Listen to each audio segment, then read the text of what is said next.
Shani? Yeah? You can go on. You can start. Okay. I just want to thank everyone for coming. We can't hear you, Shani. Put your microphone on the mouth. Okay, I want to thank everyone for coming here today. I really appreciate it, and to talk about the the Africa fit for me, and making Africa suitable for children and making it a better place. I think it's important for us to speak out on such matters, and I think they need to be heard more. So thank you everyone for joining today. I want to give this is for giving children an opportunity to engage in issues of Agenda 2040. Children to showcase their understanding of the agenda, their responsibilities to the achievements of the Agenda 2040, and to form consensus on the existing gaps and possible solutions. Now I would like to invite Jennifer to give welcoming remarks as of the program.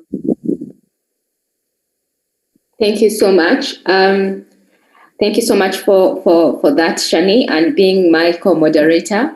And I want to welcome, I'll start with Freshia to give some welcoming remarks. And if Kennedy, you're here, please change your name, and someone from Plan International. And then I'm going to play a welcome remark from the listers, our team leader. I'll start with Freshia. Thank you very much. Thank you very much, Jennifer. And thank you very much, Hilda. I think it is good. It's afternoon for most of Africa. Sorry, my video still has an issue. I changed the settings on my computer, so I'm still trying to figure it out. Forgive me, Jennifer. I promise to sort it out by next week. But yes, it is afternoon for most of Africa, I guess, except West Africa, where it may be almost around 12 noon. Or is it 12 or 11? So good morning. And children, it's good. It's really, really good to have this opportunity yet again. For those of you who may be new to the Civil Society Forum, we are the group of civil societies or NGOs from across the African continent. That is both the east, from the south, from central, from west, and from North Africa. And we meet at certain times of the year to really just talk about the agenda of children and advocate for the rights of children.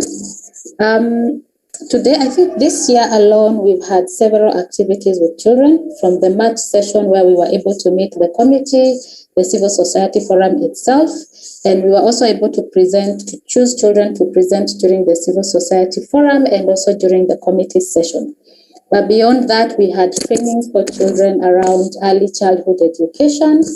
And today, we are just looking at Agenda 2040. Or as has been said, we want to try and understand from you as children, what does an Africa fit for you or an Africa fit for me as a child? What does it look like? I know there are 10 different goals that I'm sure Jennifer will be presenting when she comes through her session, but we really, really want to understand from you, what does an African fit for children look like for you? And so we will be really looking to hear from you, and we are glad that you have joined us today. I wasn't supposed to give the welcoming remarks, but I also am a part of the Civil Society Forum. I work within the Eastern African Child Rights Network, which is, again, the host of civil societies from across the Eastern African region. But my colleague, Felicitas, as Jennifer has noted, was giving the welcoming remarks. Unfortunately, she had another engagement, and so she's on a flight from Lesotho going back home. So she managed to record her welcoming remarks, and I'm pretty sure Jennifer will play that for you. But I'll be with you throughout this session, and I'm really, really, really excited to be here and excited to hear what it is and your opinions and your views, and then we can present the same to the committee. So Jennifer, back to you. Thank you. Thank you, Freshia. I'm looking for, is there someone from Save the Children? Kimani?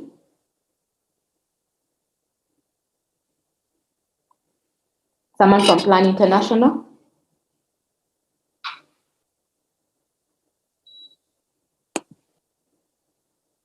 Okay.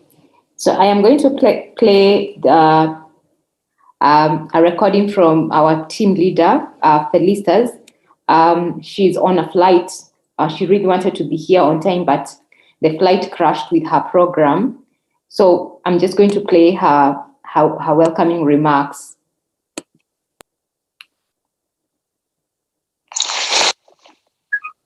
Good morning, good afternoon, depending on where you're joining us from. Thank you so much for being here. And thank you, Honorable Sadiku, for having made time to join us here. It's very important, particularly that you are the committee member who is a special rapporteur for child participation. So we hope that the session will give us an opportunity to engage more in terms of how do we make meaningful child participation to be central in issues to do with their rights, and particularly looking at how the committee is finalizing the child participation guidelines.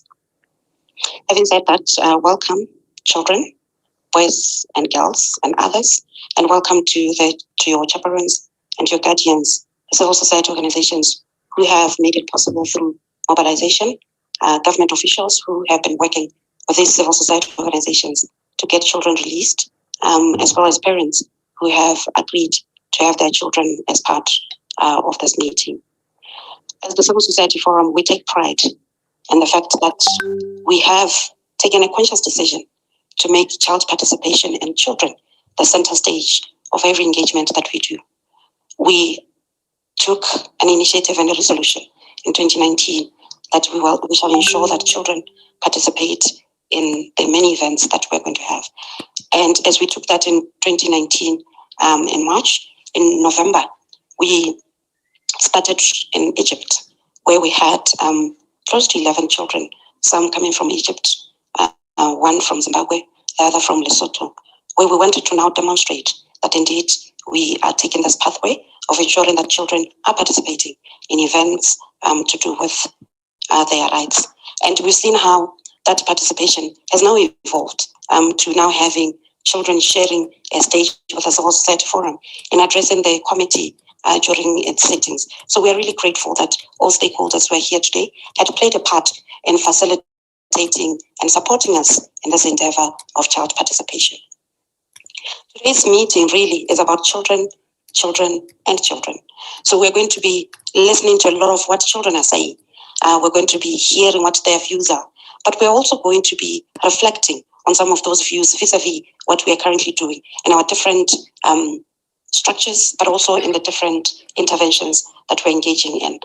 As the Civil Society Forum, together with all our partners, traditional and those that are new, especially Plan International and Save the Children, and the committee, plus all other stakeholders like UNICEF, FAWE, AFCAN, and the Secretariat itself, we made a decision that we wanted to hear more about what children were thinking around Agenda 2040, seeing that it is this year's focus area in terms of the Day of the African Child commemoration.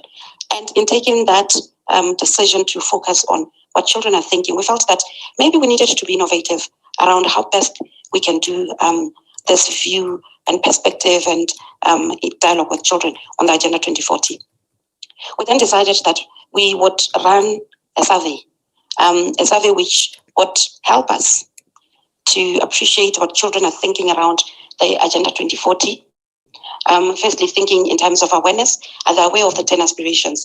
Are they aware of where it is in terms of implementation? Can they feel it in their lives? Can they feel it in their countries? And also focusing purely on what they think could be done to better their rights, and particularly in alignment with these aspirations. And we had children participating from the whole of Africa, because that's where the CSO Forum is. We're in all the 5 regions of Africa, and we work through the regional networks in the 5 regions, who also have their members in the different countries of each region. And that's how children were mobilized. Children were mobilized through members at country level, of the regional networks at regional level. And that's why collated. We'll get to appreciate later on what this means. But we welcome you to the meeting and welcome you to the discussions that are going to take place. We wish that you can be free. We wish that you can engage robustly. And we wish that we can utilize this opportunity, seeing that we do have Special Rapporteur on Child Participation, that Honorable Sutuku will get the benefit of what your thoughts are, of what your agency is, and what your asks are in relation to the committee, but also in relation to every stakeholder who is part of this meeting today.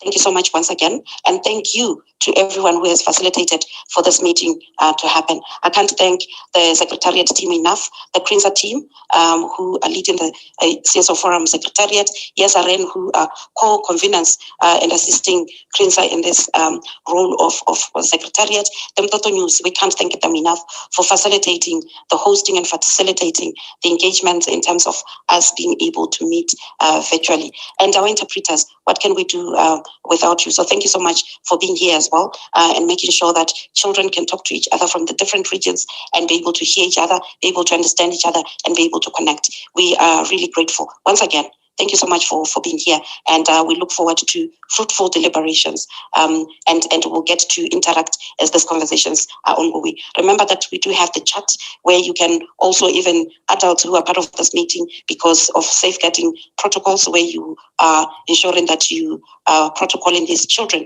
Please, your comments are also welcome on the chat box. You can also make comments there. Thank you, and let's enjoy today the Children's Dialogue on the Agenda 2040 as a precursor to the 16th of June, the Day of the African Child commemoration. You're welcome. Thank you so much, Felicitas, and I'm hoping we have learned something. So I just want to check once again, someone from Plan International. Are you there? Plan International, Save the Children?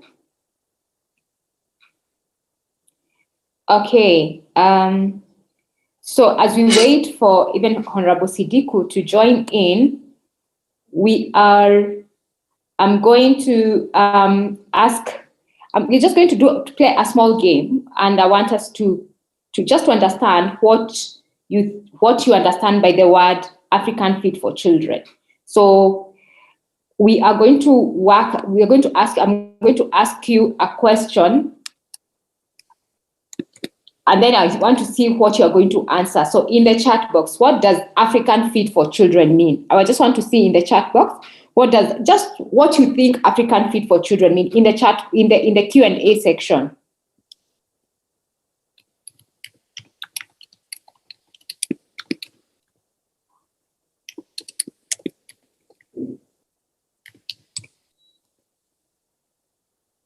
I want to see your answers in the Q&A section at the bottom of your screens.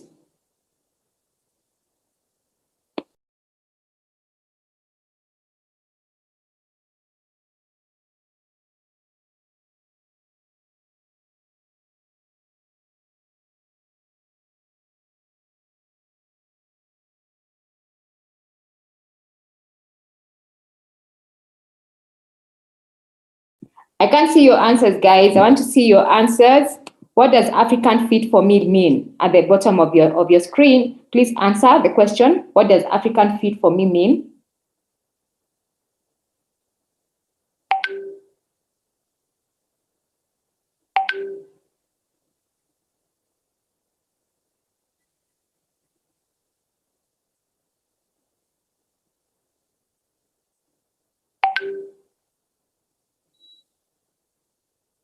I can't see, guys. I want to see your answers.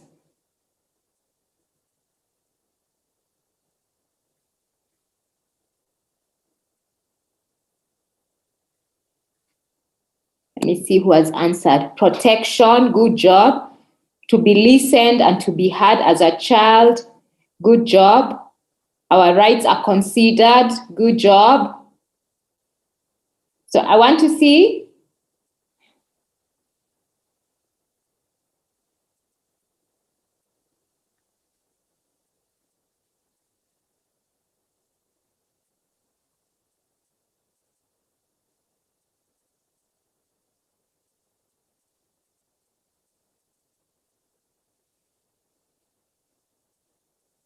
What does African fit for me mean? Let me just project that question. If you are on Mentimeter, you can also go to Mentimeter.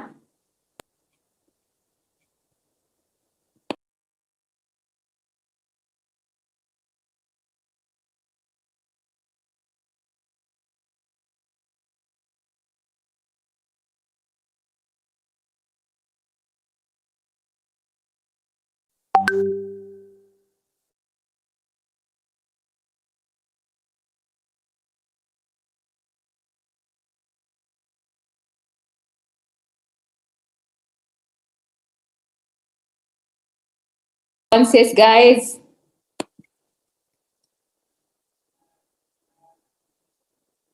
It's an Africa that respects children's voices.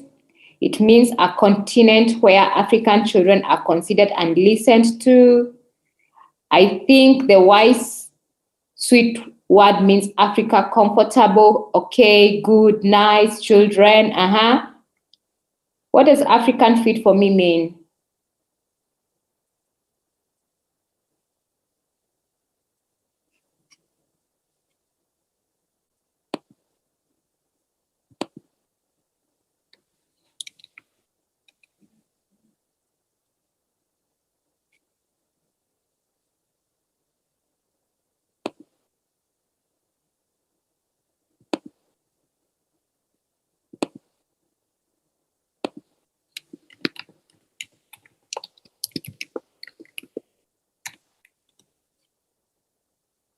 Okay, so I'm going to give back this meeting to my co-host, Shani, to go on that. Keep the answers coming in one word. What does African fit for me mean?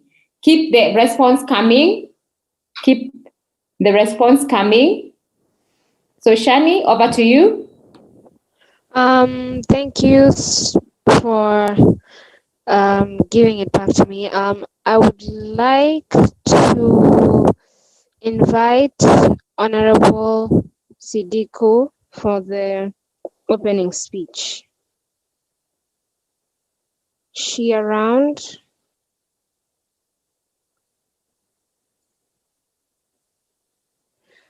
Shani, Madam Siduku is yet to join in. I think okay. You can invite Freshia next. Okay, I think I'll invite Freshia instead as we wait for Honorable Sidiko to join the meeting. Okay, thank you, Shani. Thank you, Jennifer. Okay, looking at the program, we are supposed to be getting some feedback we are supposed to be giving feedback to children. As you may know, I'm not so sure how many of us have participated in the ongoing, it's not a competition per se, but in the IPTA survey. Yes, that's the word I'm looking for. I don't know how many of us, the children who are here, have actually participated in the survey that has been going on, is being run by the Civil Society Forum. Part of that survey, on one of the things we have a purpose to do as a Civil Society Forum is to always make sure that we give children feedback on anything that we do once we run something, or even after the meetings, and you give us your opinions and your views. So we have always purpose to come back and give you feedback on what it is we have done, what we have been able to achieve, what we haven't achieved, and maybe the reasons why.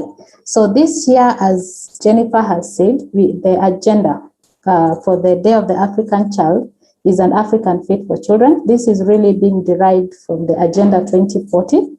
So the Civil Society Forum, with the support of our partners, decided to do a survey so that we are able to get opinions and views from the children on the 10 different thematic or aspirations, as they are called, or maybe for purposes of just making it a simple language, we'll say the goals, but they're really called aspirations because it is what Africa aspires to do, what Africa is looking to become. That is what an ideal Africa would look like. So there are 10 different aspirations, and we wanted to hear your views on what it is that you think an African Fit for Me would look like, what it is you would want to see your government achieve, where we are doing well, what we are not really doing well. And the Civil Society Forum has been collecting all of those, your feedback and essays. One of the things I may say is that because there were quite a lot of them, some of them were still coming in even as late as yesterday.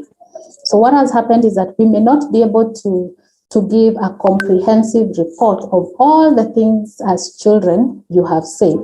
But what we will do is we will keep the survey open up to the end of this month. Then we are going to consolidate it and all the opinions and what it is you have told us. And then we will turn it into either a booklet or into a format that is easy for you as children to read. And we will also have this around during the next Civil Society Forum. We will present it to you in a proper format that is easy for you to understand. And then that book will have, or the survey will have your answers. We'll be able to sample some of them. Some of you have sent it in terms of essays, your feedback in terms of essays. Others have sent it in terms of drawing. Others have just given their comments.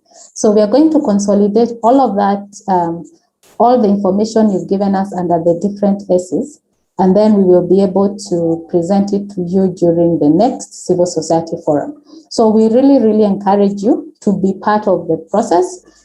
Give us your opinions, give us your views in whatever language. Well, not whatever language. Africa has too many languages. So let me put a disclaimer and say the official languages.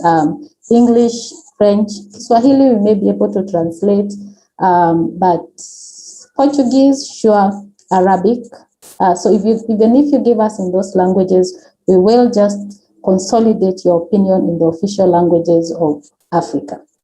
But Jennifer was actually helping us consolidate, and she was really doing, she was receiving the essays, and she's going to be able to sample some of them around what it is you've given.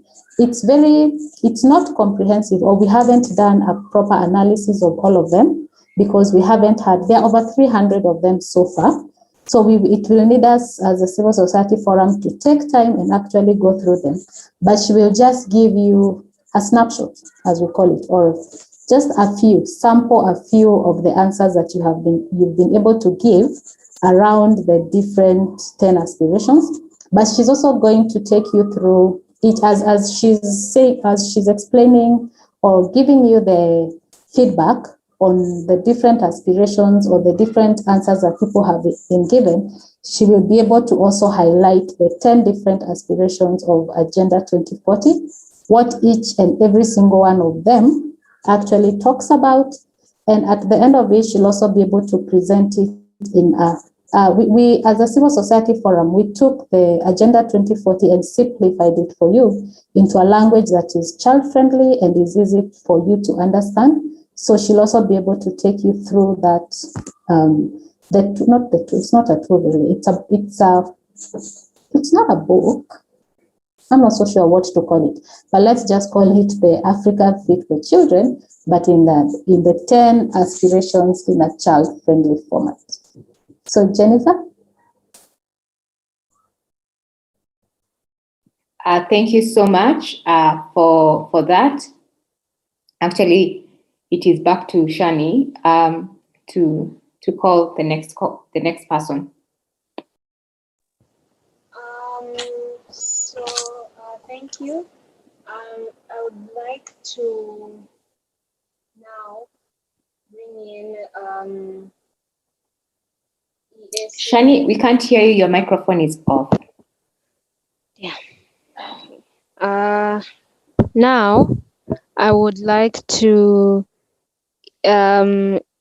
invite the EACRN to showcase the stories by children or essays, whichever. So yeah.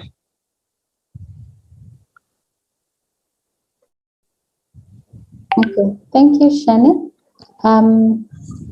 Again, this session, due to the number of stories and the reports and the short time frame we've had, because some of them were still coming in up to yesterday, I think some up to today still.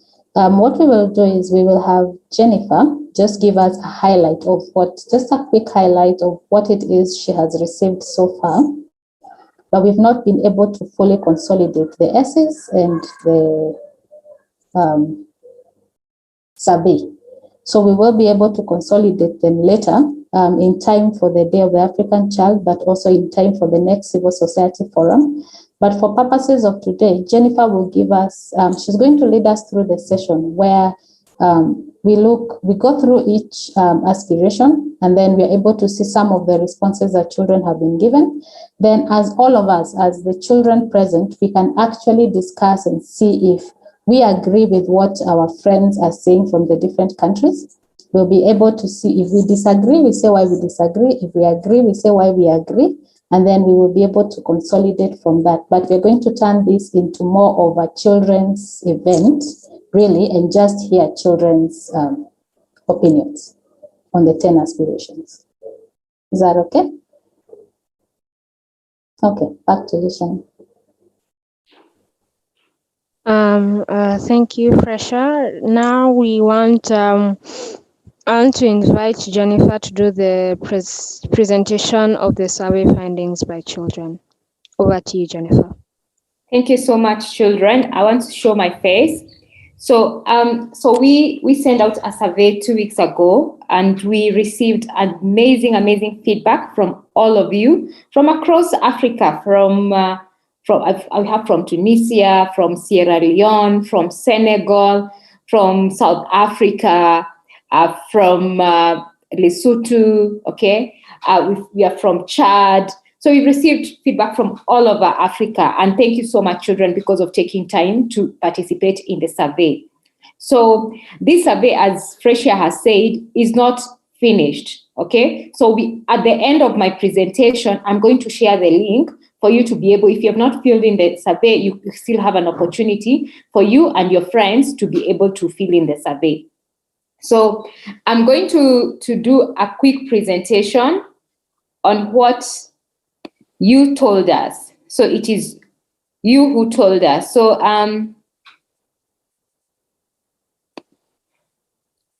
just give me a second, I do the presentation. So we had more girls than boys filling the survey. So if you're a boy here and you've not filled the survey, please do something. We had about 300 children, and they're still coming in. That was yesterday when I was doing this math. It was about 300 from across Africa. So the leading was Southern Africa, and then followed by East Africa. So the biggest countries was Zimbabwe and Zambia in Southern Africa, and in East Africa it was Kenya who led in the number of information that they sent in.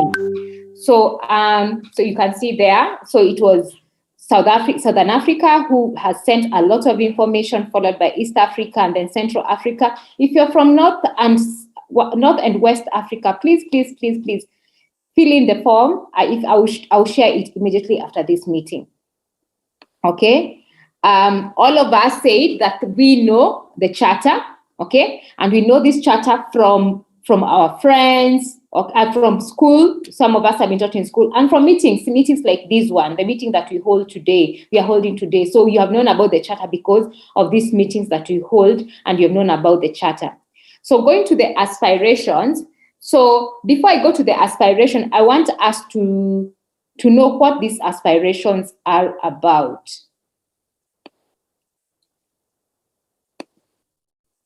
So I'm going to go to the aspiration. This is the booklet that Frecia is talking about. So it has, can you see, or am I speaking to myself? Can you see anything? No? I've not shared it. Let me share it. We can see you.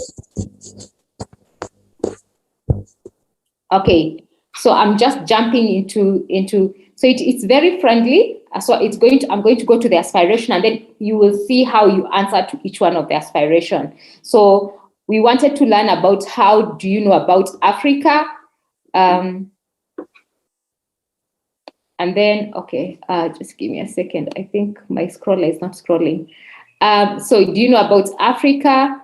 So we told you a little bit about Africa, and then we spoke about the African Union, just for you to be able to know more about Africa. And then we go to what is the Charter, for those ones who don't know. So for those ones who are worried that it is in English, we are going to have this document in French and in Arabic. So in the next few weeks, we are going to send it to you in French, but we wanted first for you to tell us if it is looking nice. So if you think it's looking nice, give me a thumbs up. If you don't think it's looking nice, just give me a thumbs down and tell me why you think it is not good. So so it looks like that. I'm just leaving it there for a minute for us to read.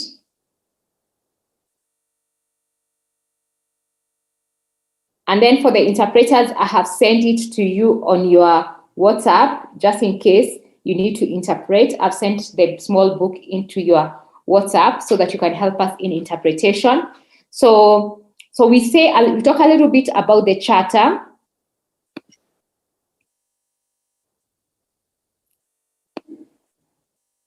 And then we say about Madam Sidiku. I'm hoping she's going to join us, members of the committee. So Madam Sidiku is a member of the committee. So we talk a little bit, who are they and what do they do and how often do they meet. So you can see there are 11 of them and they come from across Africa. They meet twice a year to listen to governments, to countries, to human rights commissions, to NGOs, and to children about the rights of children. So these people, they're like the police to ensure that your government is doing what they promised to do. If they say they are going to ensure that all children have gone to school, so this committee is to make sure that you do that. Okay, so and then let's move on.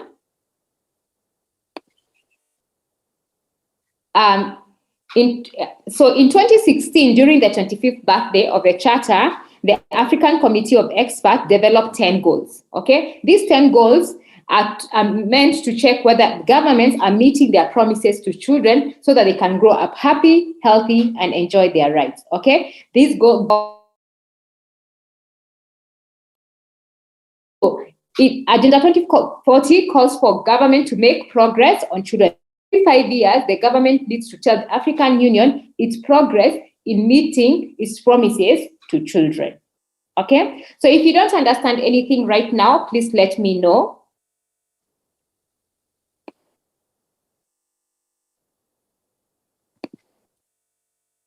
So that is a question. So let me see if you can be able to remember. In the chat, answer me how many countries are in Africa. I want to see in the Q&A how many have answered for me that question. Dans la section questions-réponses, combien de pays y a-t-il en Afrique? We can't hear you, interpreter. Something has gone wrong. Please move to your... Yes. I need to be assigned as interpreter now. I had got a disconnection. Okay, let me do that. Okay, children, just give me a minute. I help out with the interpretation.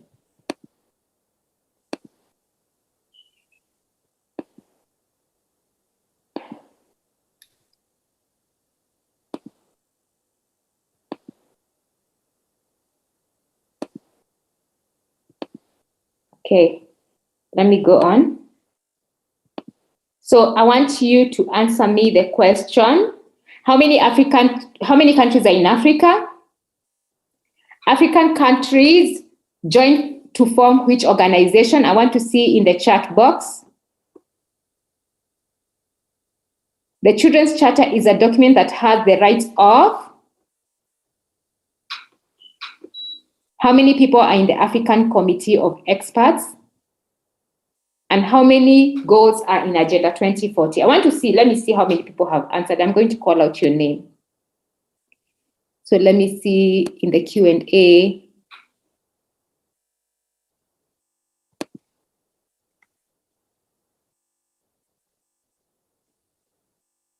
Africa good for children, Africa suitable for children. I would like to ask you. Okay, thank you so much, Zenga. We hear you. Yes, Eric, the document will be in Swahili too. Yes. 55, thank you so much, Ali. 55 countries. Bianca, 55 countries, you're correct. Mariah, 55 countries. Yes, you guys are bright. Yeah, there are 11 members. Are you sure there are 10 members of the committee, guys? 10 members? Okay, question 2, African Union. True, African Union. African countries are 55. There are 10 goals. Good job.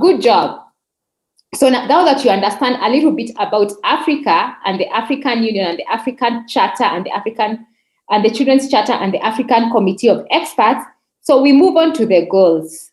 So there are 10 goals, okay? We are now going to look at each one of the 10 goals in Agenda 2040. We call them aspirations, okay? This is because it is hoped that they will be met by the year 2040. Okay, so most of you probably will be adults. Actually, all of us will be adults by then. Okay, by 20, maybe you'll have small children. So this will probably benefit your children also.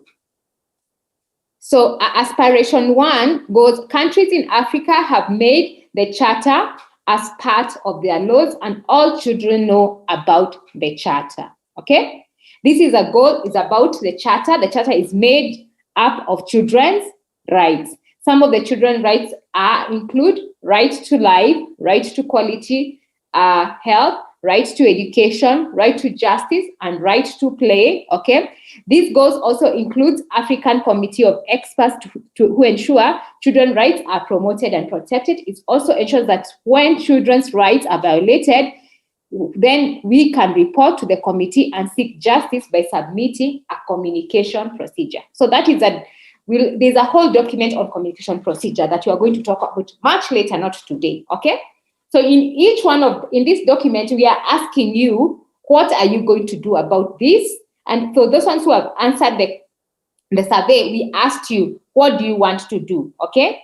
So we some of those information that you gave us, we copy and pasted and put it in this book, okay, for those ones who answered, okay? So aspiration 2, an effective, child-friendly national legislation, policy, institutional framework in place with all members. Okay, this goal is important so that children can understand their laws that protect and serve them. Okay, children have the right to know and understand these rights, and in simpler language that is child-friendly. Okay. And then aspiration 3, every child's birth and other vital statistics are registered. So this goal shows that every child has a right to belong and their information recorded. Okay, this means that every child has a right to a birth certificate and have a right to nationality. Okay, this is important so that children can be protected and their future can be planned out better with the right numbers. Okay, it helps in keeping record of children that have been born and those who are unfortunately die. It also ensures that children born in intersex are not left out by the registration. Okay. Number 4, survival of every child and healthy childhood. It means that every child has a right to life and good quality health care.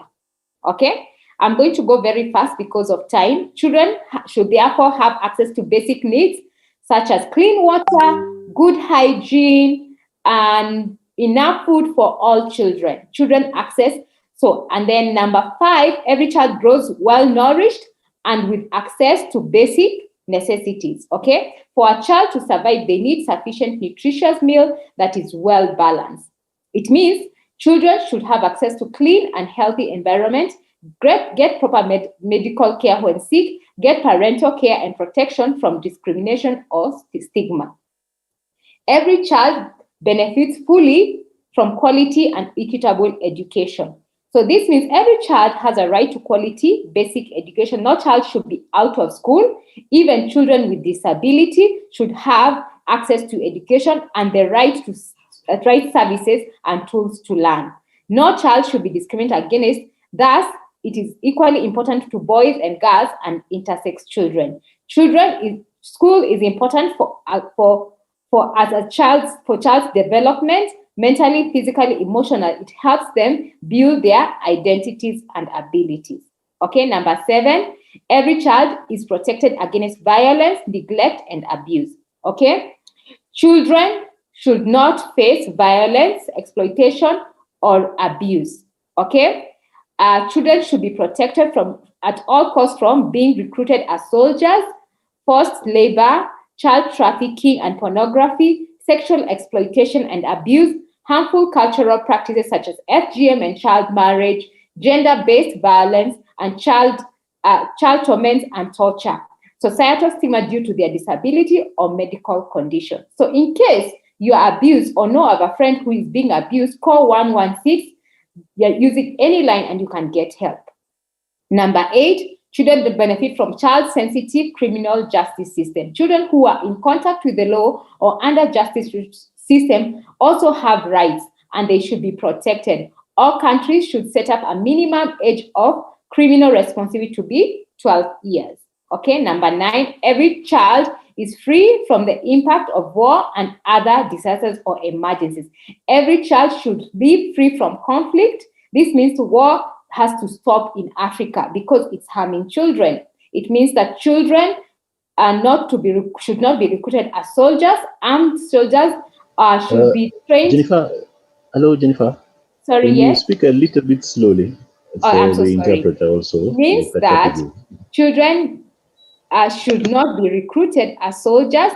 Armed soldiers should be trained about child protection. Children's needs should be prioritized during emergencies like pandemics, wars, and natural disasters. Children living in conflict areas should be supported and cared for. Okay? And number 10, African children's views matter. Okay? Child participation is important to honor and respect. They need access to information. Children have a right to give an opinion on issues affecting them. They have the right to be involved in the decision-making process. The Children's Charter protects children's right to freedom of expression. Okay? So that is the charter.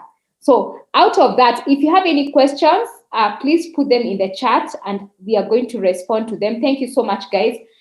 So out of this, that is the charter. So out of that, we asked you questions on how your government is ensuring or keeping their promise in implementing that Agenda 2040.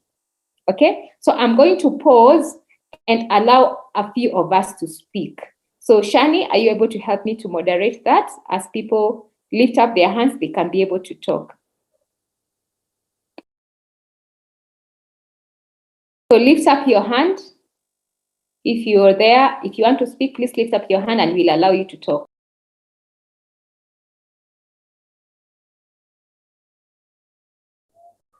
Jennifer, what do you repeat the question? So I'm saying if there are children who want to speak, they can lift up their hand and then we can allow them to speak. Oh, we are good, children? Okay, there's Bianca. Anybody else?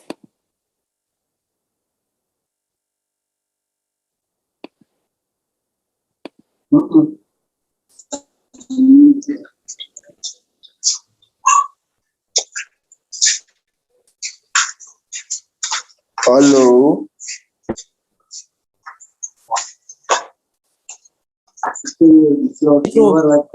Okay, Bianca, go ahead.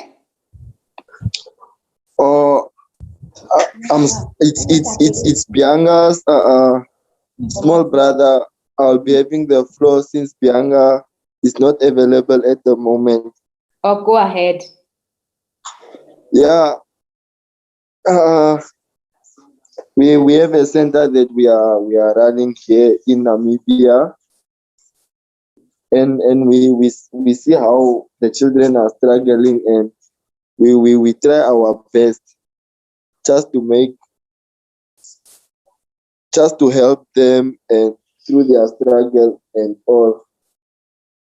Like, there are a lot of children suffering, and we really would like the world or the continent Africa to make a plan towards it. Yes. Sorry, I didn't hear what you said. Or should I repeat myself? Yes, please. I did not hear. Or I'm saying that we are running a center here in Namibia, and we see a lot of children that are suffering, and we would like to help them. And we are helping them, and would also like the world and the continent Africa to make a plan towards helping these children that are suffering. Thank you so much, Bianca's small brother. Thank you so much. I didn't get your name, Bianca's small brother. Oh, my name is Prince. Oh, great. Thank you so much. Joella?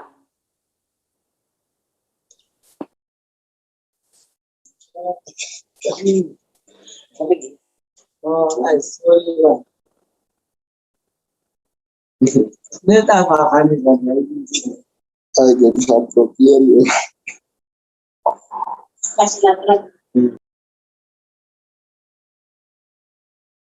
Okay, I see people don't want to talk. So I'm going to go straight to the findings. After when we asked you the questions, what your government is doing. So I'm going straight to the findings, what you said as children. There are people who have risen up their hands. Yes, they are not speaking up. Call them, they're not talking. Stacy, yes? Very much. My name is Achen Stacy. I'm 14. I'm an ambassador for High Sound for Children in Uganda. My question is, what is the African Union doing right now? Because the vision that we have is 2040. So I want to ask what the African Union is doing right now to help children out there. Thank you so much. Ben, are you able to take that question? Another question, let me see, because it's Agenda 2040, what is the African Union doing right now? That's a very good question. Ali Kigun? Hello? Yes, go on. Yeah, actually, I was really perturbed when I saw news coming out about children who are being sexually abused and gender-based violence. Then I was asking, if that's all happening, where is the African Union and what is it? How is it implying the laws and how is it coming out to speak for the children? Many children out there have been I've seen news and I've seen some with my own eyes that I'm still wondering if this is all happening and they are all seeing. How is this being worked upon? This is not only about the children, but it will also imply on me because I'm a child. So if this is all happening and they are watching, let this, as in this discussion, be taken to them. The question I'm asking, is the African Union existing? And if it is, how is it working? Thank you. Thank you so much, Ali. Ali, you're from which country?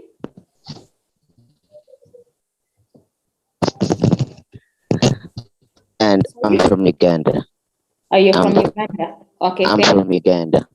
Yeah. Pascal? Yes, how are you? I'm Pascal Tantau from Tanzania. My child Victor wanted to ask a question. So let me give them the chance to ask. Okay, go ahead. Good afternoon. Good afternoon, Pascal. My name is Victor Pascal Tantau. I am in study 5. I live in Singida region. I am here to ask you some few questions. First question. Go ahead. Why children in Africa continent do not get their rights? Why not other continents? Children in Africa continent do not get their rights, like to rest, to get education, and to play. Second question. Okay. Why children in Africa, especially in Tanzania, have been raped and sodomized and not in other continents? And what is your plan? Thank you so much.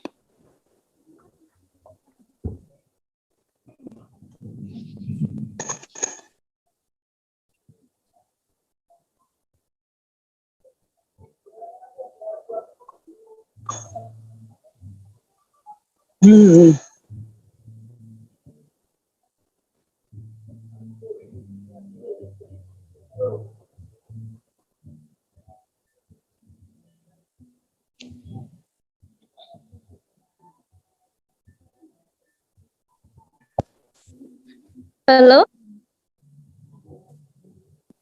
My name is Martha from Zambia. My question is, what is the African Union doing? Are there representatives that go around the continent to find out the cases that are happening that are violating the rights of a child? That's a very good question. My colleagues, Precia and Ben, I hope you're taking note. I'm looking for someone who's not spoken. Moriah, Joshua, and Priscilla. I have a question. My name is Apia Jocelyn. I'm 14 years old and I'm an ambassador for High Sound for Children's Media Club in Uganda. One of the aspirations is education, but as we speak, a lot of disruption is left for individual governments, or are there ways the African Union can rein in? Thank you so much. Who has not spoken? Moriah? Hello, my name is... Go on. My name is Priscilla Niraya.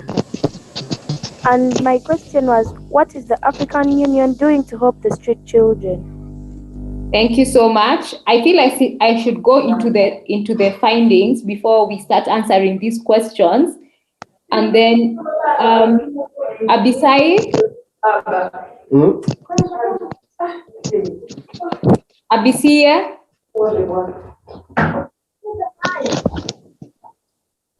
Okay.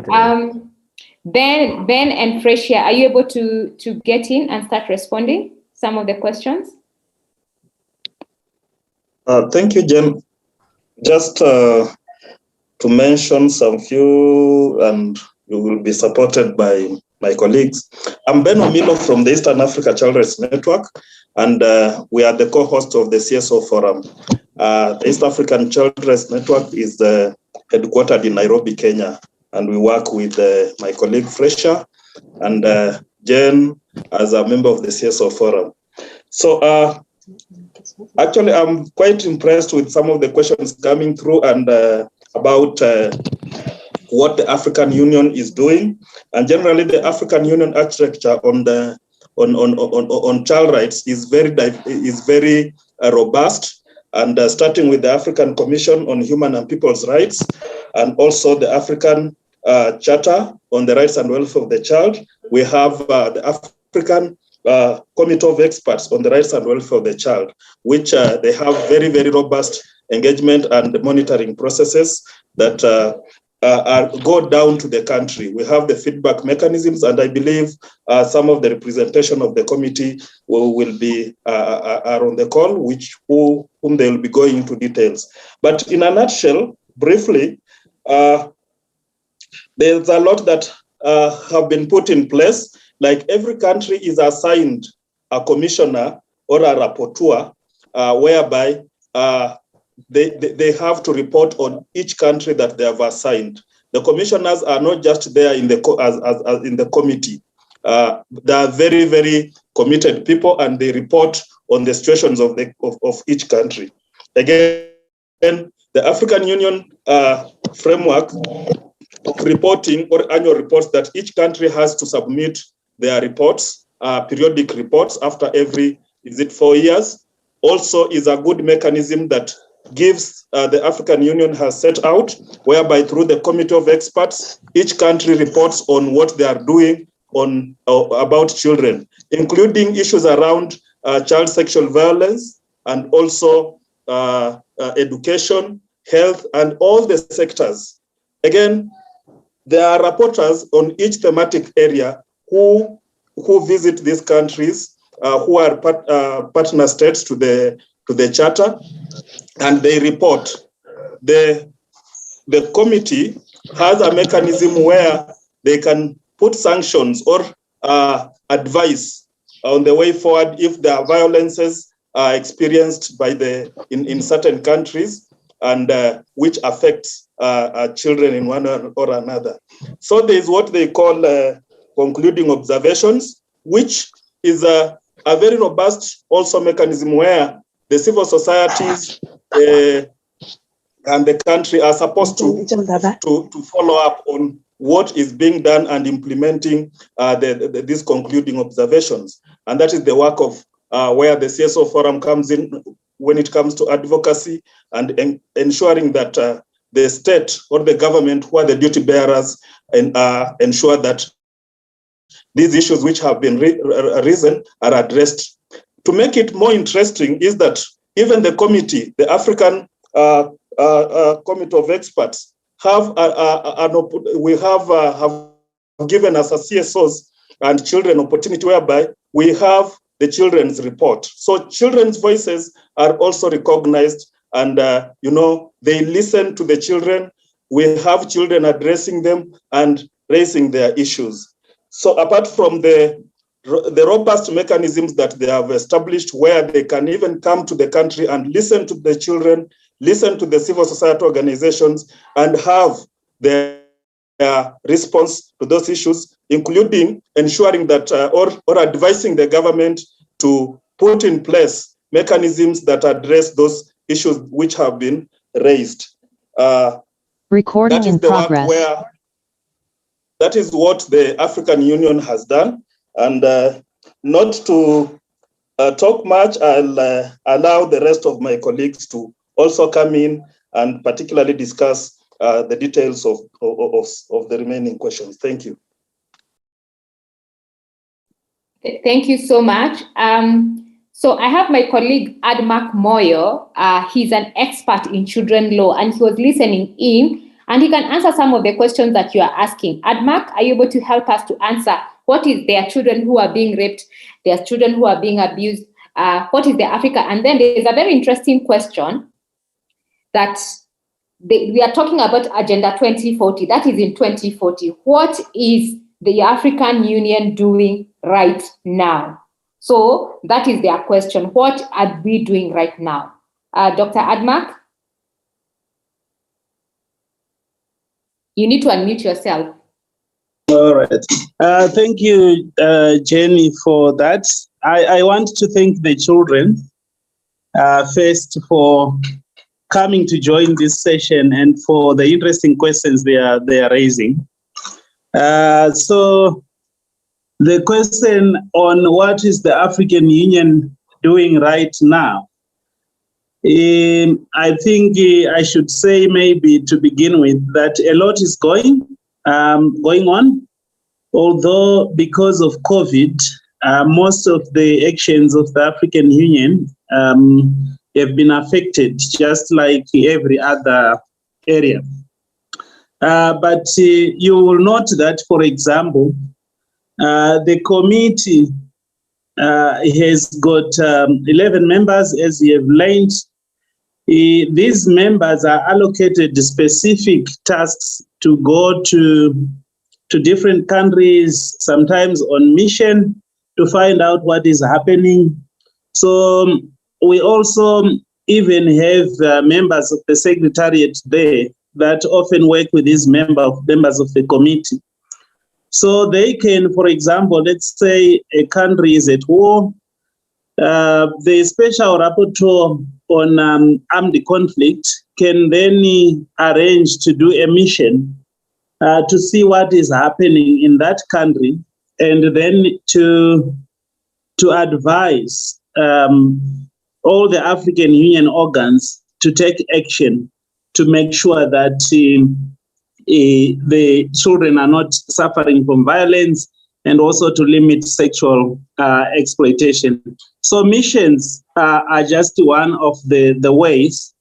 There is also an attempt to even sensitize governments, and this is what the African Union does, sensitize governments about the need to take to adopt child-sensitive policies that respond to the needs of children in African Union member states.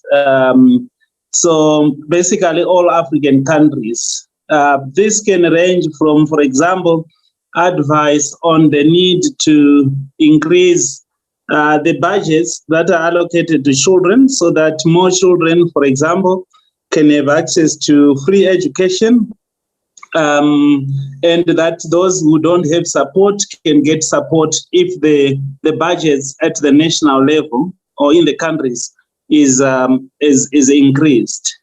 Then I thought there was an interesting question about why do we have, for example,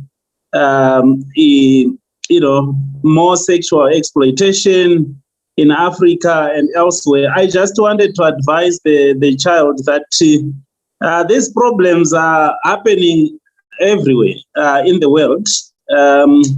It is just that, well, in some cases, we may have challenges because maybe we don't have adequate police, or maybe because people don't report some of the sexual abuse that girls go through, especially in communities, can be swept under the carpet instead of being reporting.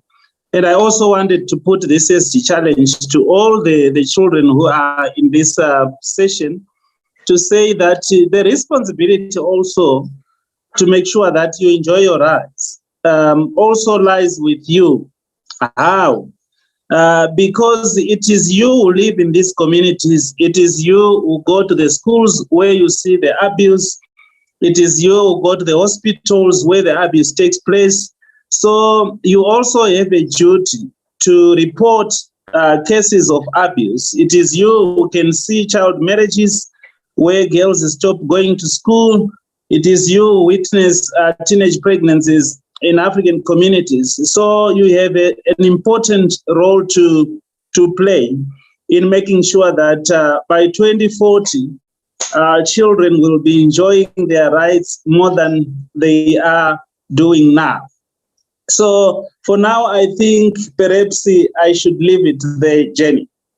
Unless there is a specific question that you want me to address, I can then address and leave it for other colleagues.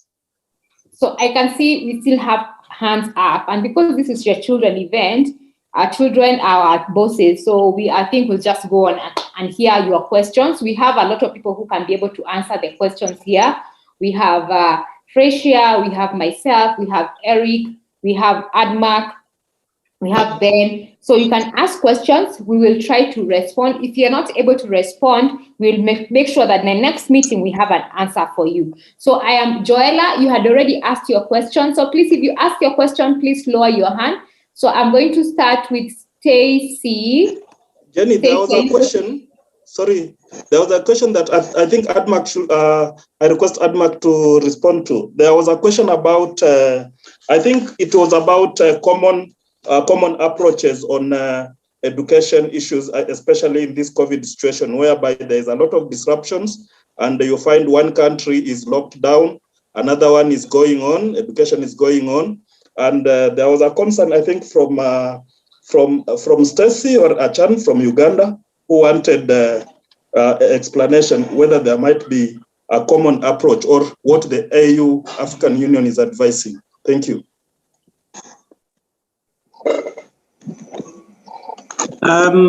Yeah, maybe I should come in, Jenny, just briefly. It is just first to say that it is a difficult question because each country usually has the right to decide what happens in its own territory. But again, you are right, the child is right to say that, but the African Union definitely has a role. So what the African Union they can do is that it can, for example, produce an advisory document on where to go with regards to education. But the problems with COVID is that you have more COVID cases in one country and limited COVID cases in the other country. So to have a single approach that says, okay, send the kids back to school now, it may endanger the very children. How? Especially in a continent where most of the children are looked after by grandparents. If they pick up the disease and go back and infect the grandparents die, there is no care. So you always want to be sensitive to those differences between countries. For example, the healthcare systems of different countries is also different. So the success in treating COVID or preventing it will vary from one country to the other. That is where the challenge is. But I do agree that it is a concern that other children are not going to school, others are going to school. The best approach would have been for countries to make sure that they have the necessary resources or tools to enable children, for example, to work from home, to learn from home at the height of COVID when cases are high. But again, you will find out that most of the countries that are not able to provide treatment or to prevent the spread of COVID are the very countries that are so poor that they cannot even afford to buy a single laptop for a kid. So asking those governments to buy computers or phones to enable children to learn from home is again a challenge. So I think it is a challenge that can be addressed by looking at the specific circumstances of a country and see what can be done in this country in light of the healthcare system and the needs of children that are in the schools or out of school. So I will leave it there for now. I don't know if I have answered the child.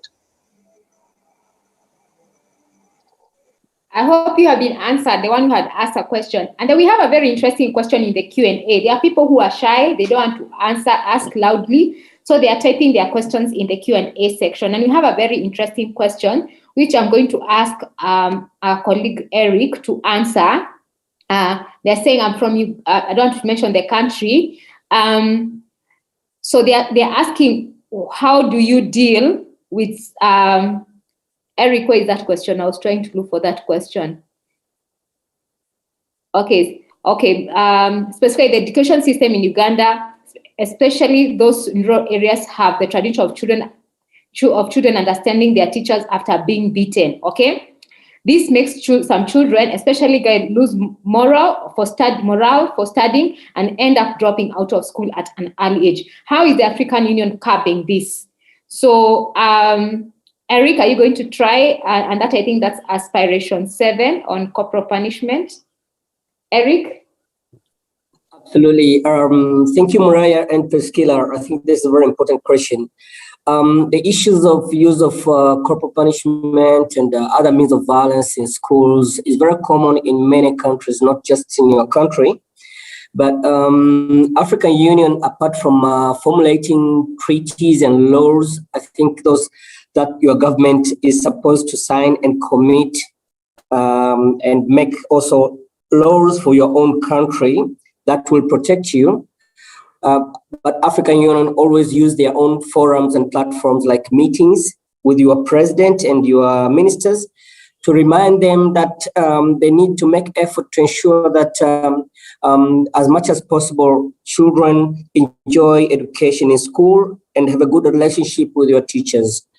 I understand if in your schools the situation is like that, I think you may start at your community just before you go up to when you have an opportunity to speak to some of the leaders, but you have to be also very careful to make sure that you're not going to be in trouble with your teachers by any means. That means you need to keep your respect with your teachers and your community, but you need to make sure this information get through to your local leaders and to your ministers and all other platforms. But African Union also with other partners and other countries like other countries in East Africa, we are doing everything we can to make sure that we have all the measures that will reach your school, and one day soon all the schools will be more friendly and there'll be less use of physical punishment to teach or to learn or to help you improving your study.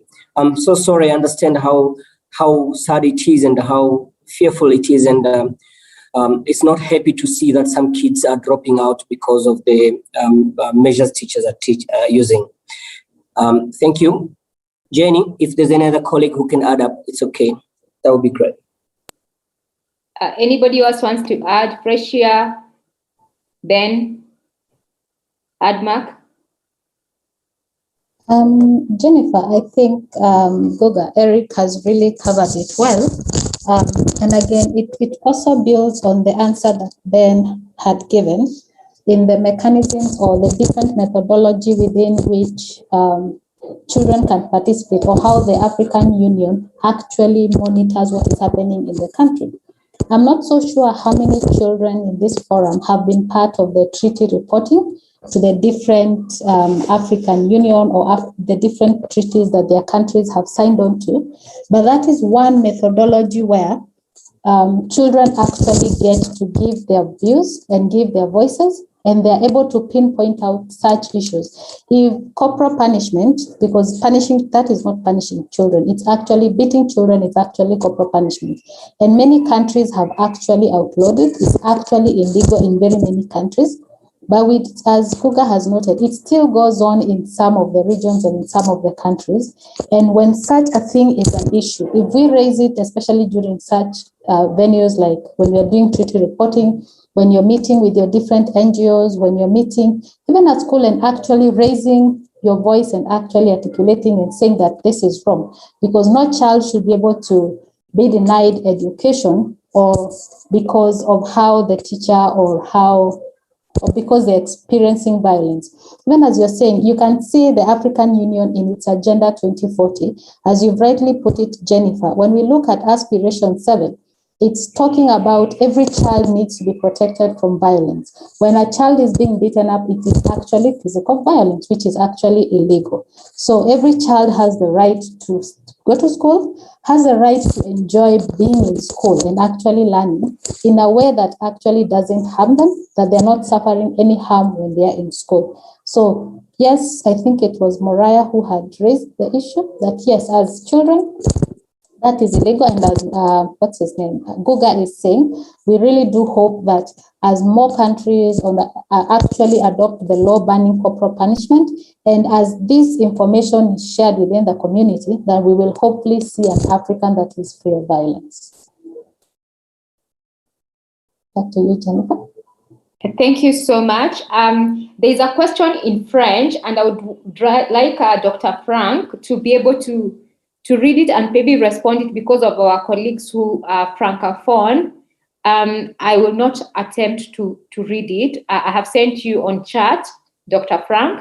You can read it and try to respond it in French for our colleagues who are following us in French. Dr. Frank, are you there? Dr. Frank Bujeje?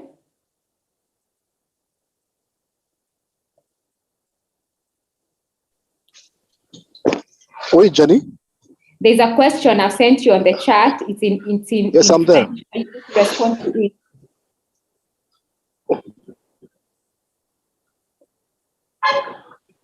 Oui, je vis.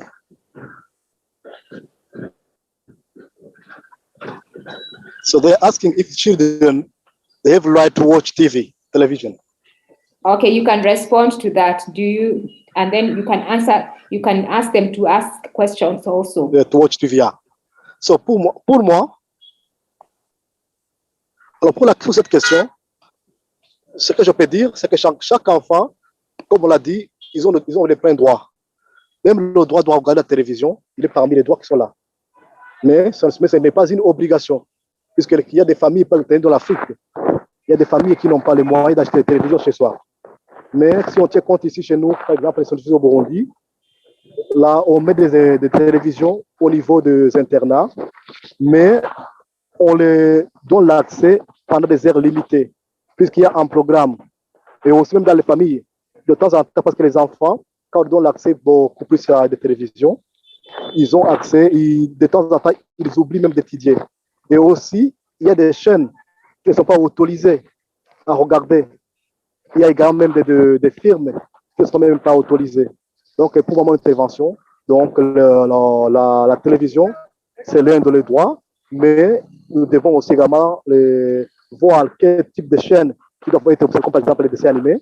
C'est l'obligation, mais aussi ça, on les apprend aussi à apprendre beaucoup de choses dans les dessins animés, mais aussi de chaînes aussi qui interviennent également dans la protection.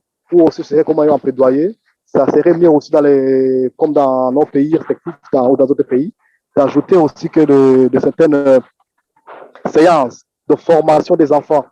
Comme chez nous aussi, il y a cette chaîne qui est la chaîne nationale de notre pays, même dans les autres chaînes, il y a des chaînes qui sont destinées seulement aux enfants. Donc, moi, tu vas jeter cela. Ok, merci, Jenny.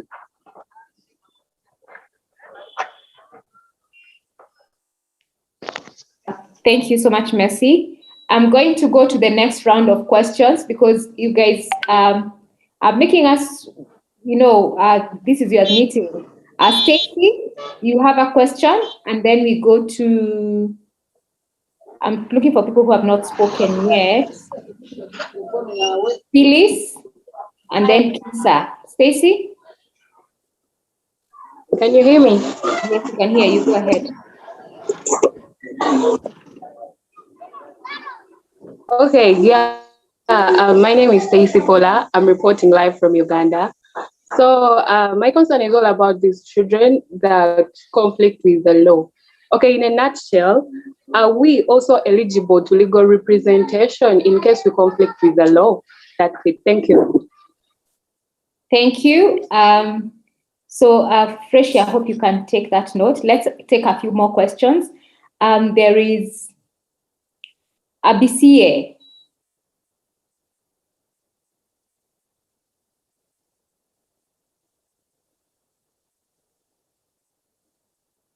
Okay, and we have quite a number of questions in the chat box.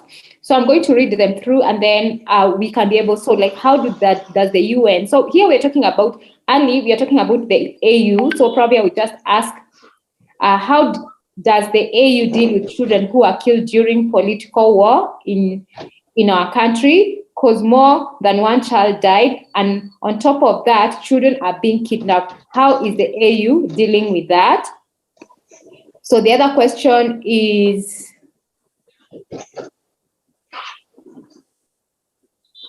just a second, just scroll down.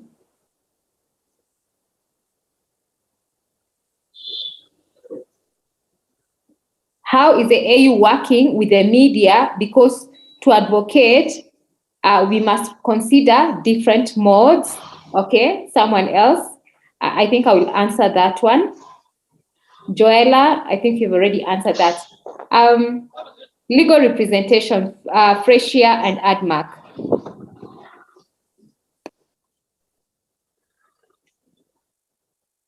Hi, Jenny.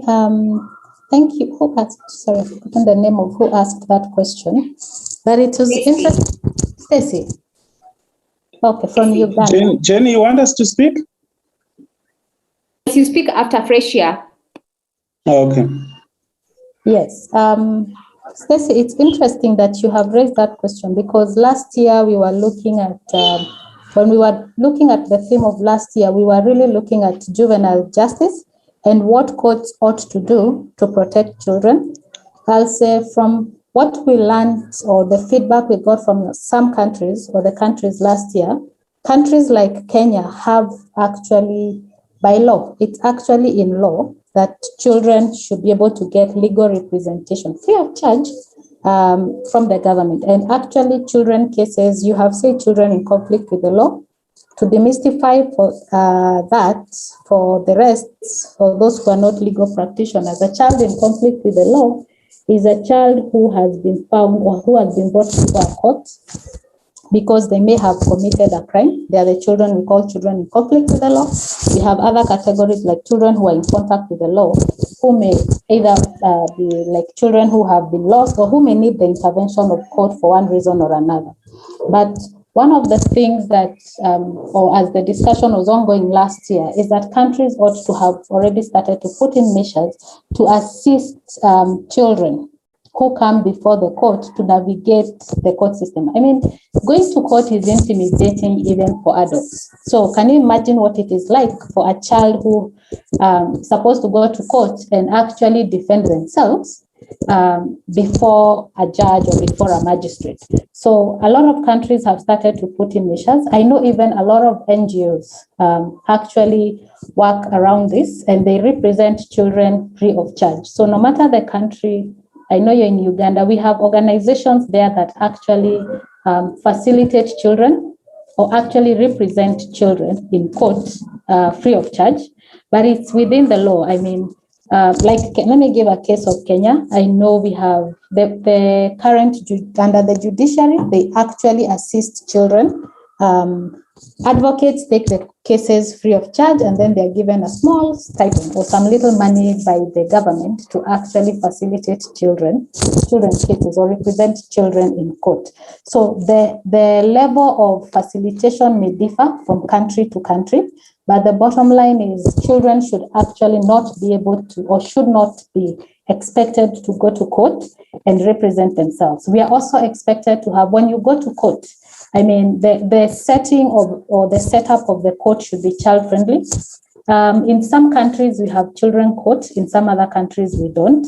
But even where you don't have a children or a court specifically for children, I mean, you shouldn't be having a children's case being heard in open court or where other members are not present. So unless, if you're not a party, or if you don't have a direct interest in that children's case, then you shouldn't be in the court itself. Or what countries or what magistrates tend to do is that you will hear it in their chambers or in their offices. The case moves to their office so that the children's privacy is actually protected.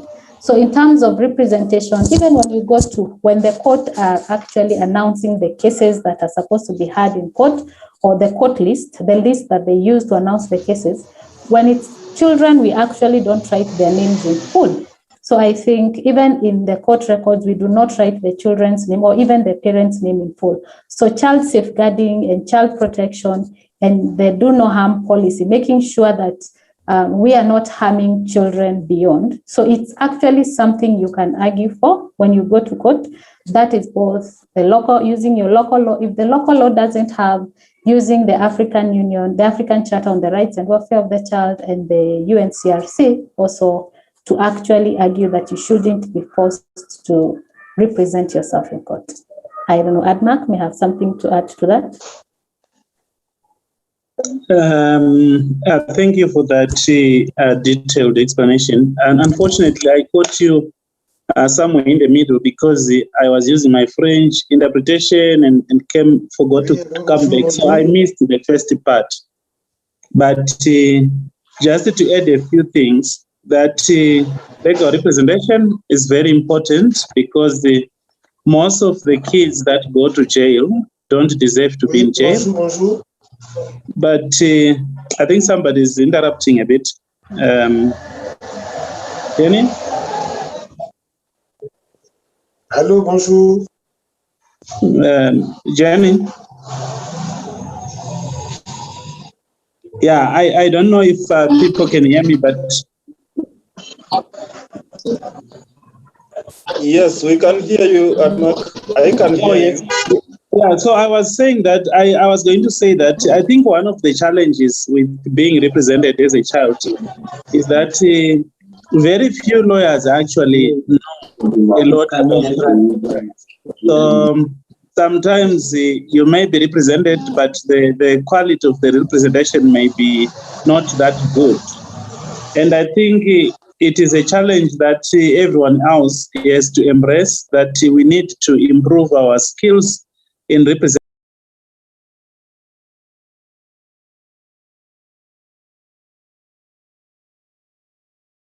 Admak, you're muted.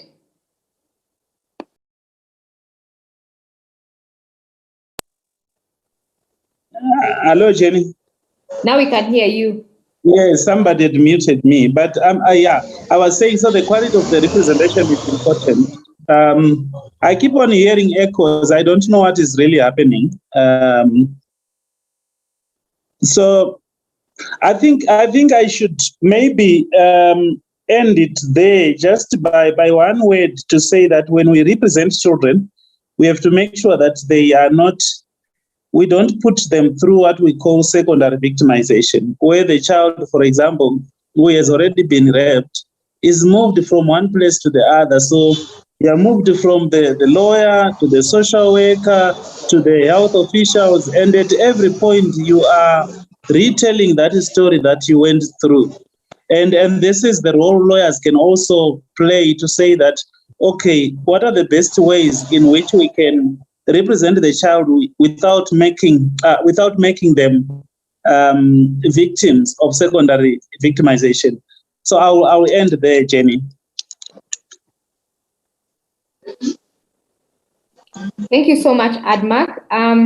So for the next set of questions, we have Gabriel, and then we have Oui. Who? Yes, Gabriel, go ahead. Bonjour. Ça va? Ok. Go on.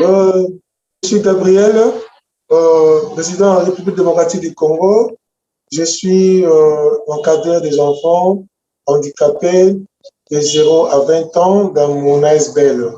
Alors, je me suis invité dans le forum pour participer avec un de mes bénéficiaires qui est là. En fait, il était prévu que je passe avec Exaucé, mais maintenant je suis avec Oudi. Exaucé un peu souffrant. Donc, on voulait vous dire bonjour et puis apprendre de ce que occupe les enfants dans le monde entier, particulièrement aussi en République démocratique du Congo, et précisément à Kinshasa. Voilà. Vous m'écoutez?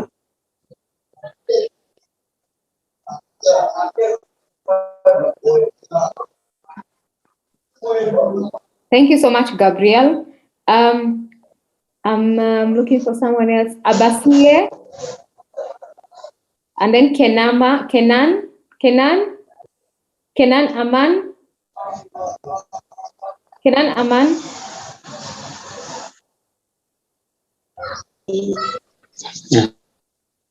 Kenan, go ahead. Okay. My name is Moses Mufas.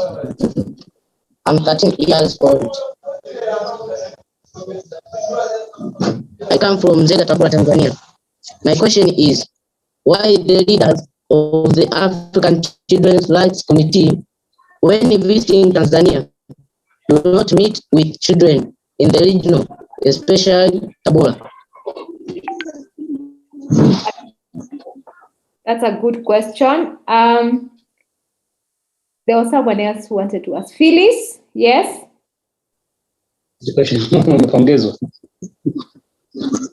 Endelea, unaweza kauliza. Good question. Unaona mtegemea kwangu. Good question. Mtu anakupongeza good question. Nataka kuongeza.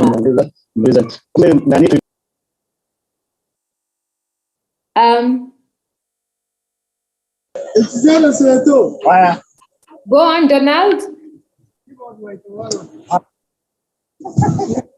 Donald? Bonjour. Ça va? Oui, bonjour. Yeah, go on. Je vous appelle du Tchad. Nous avons quelques difficultés sur les droits des enfants, notamment la mutilation génitale féminine et la sécurité des enfants dans les écoles. Depuis mars 2021, il y a eu des manifestations contre la junte et contre les élections. Et à chaque fois qu'il y a des manifestations, la police entre dans les écoles et il menace les enfants. Il y a eu des enfants qui étaient tombés dans le coma dans les écoles suite au gaz lacrymogène. Alors, la question est la suivante. Comment l'Union africaine peut apporter leur apport pour soutenir les enfants, pour faire respecter les droits des enfants au Tchad? Et concernant la mutilation génitale, nous avons le poids des us et coutumes qui pèsent et qu'il y a une loi pour lutter contre la mutilation génitale, même le code pénal. Mais l'État tchadien n'arrive pas à respecter ou à appliquer cette loi.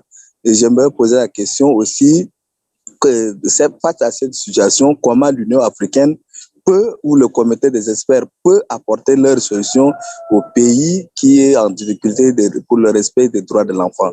Voilà, je vous remercie.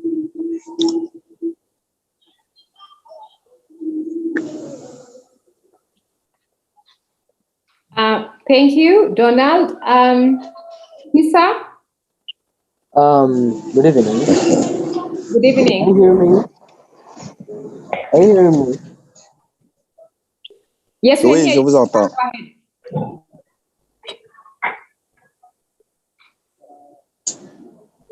Allô, je vous écoute. Go ahead, Kisa. Kisa, are you there or you've left again? Remember? Yes. Are you hearing me? Kisa, yeah. go ahead. Hi. Yeah, my name is Kisa. I'm based from Uganda. So my main issue is corporal punishment, not only in schools but also in homes, especially in villages. So what will the AU do about this? What will the African Union do about this? Because even the safety code they were given.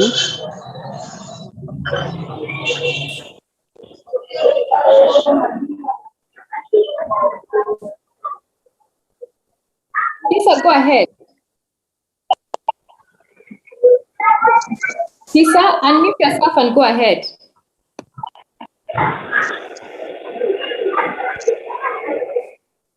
Kisa? Yes. Yes, thank you. We got codes that help us to report cases of child abuse, but are not active in village areas. So what will the AU do about this? Okay. Thank you. My colleagues are taking notes. So Maebelo Kebeleka. Good afternoon. Good afternoon. My name is Mebelo Kabeleka. I'm reporting live from Lusaka, Zambia. And my question is particularly on children's right to education. I feel that in most African schools, or particularly in my country, Zambia, the quality of teachers is a bit low in certain schools, and it's going against children's right to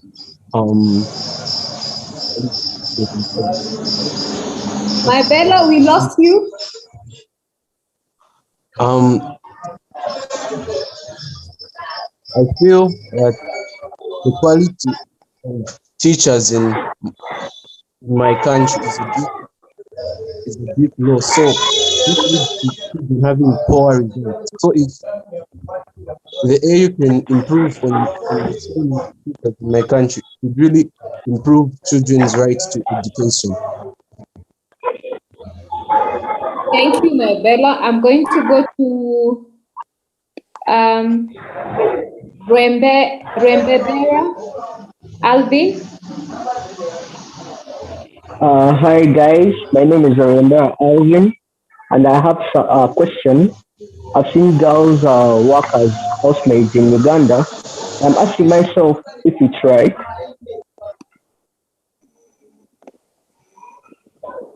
Go ahead, Rembe. Is it right for girls to work as housemaids below the age of 18? Thank you. And today is International Day Against Child Labor, so that's a very good question. My colleagues, I will start. Who is ready? Tricia, you start, and then we go to Admark, and then Eric, and then Ben. Jennifer, I think I'll take the last question. As you're saying,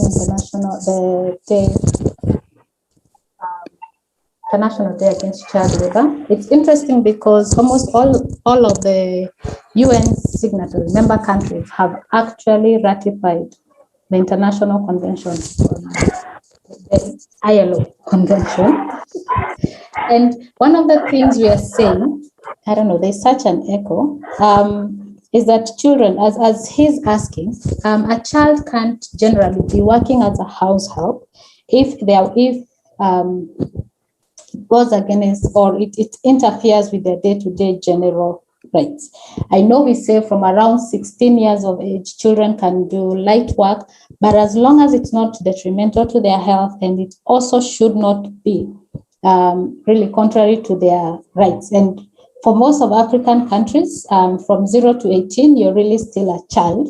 And yes, I know we say from around 16, you're a young adult, but the right to education is really universal. It is not for some, it is not for some countries or for some children.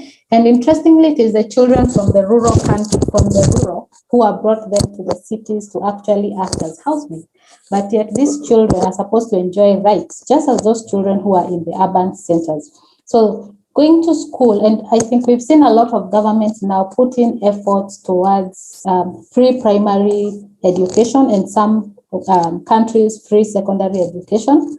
But it is not just free primary education, it's free, but it is also compulsory. So that means that all children should be allowed to go to school, and they cannot be doing work.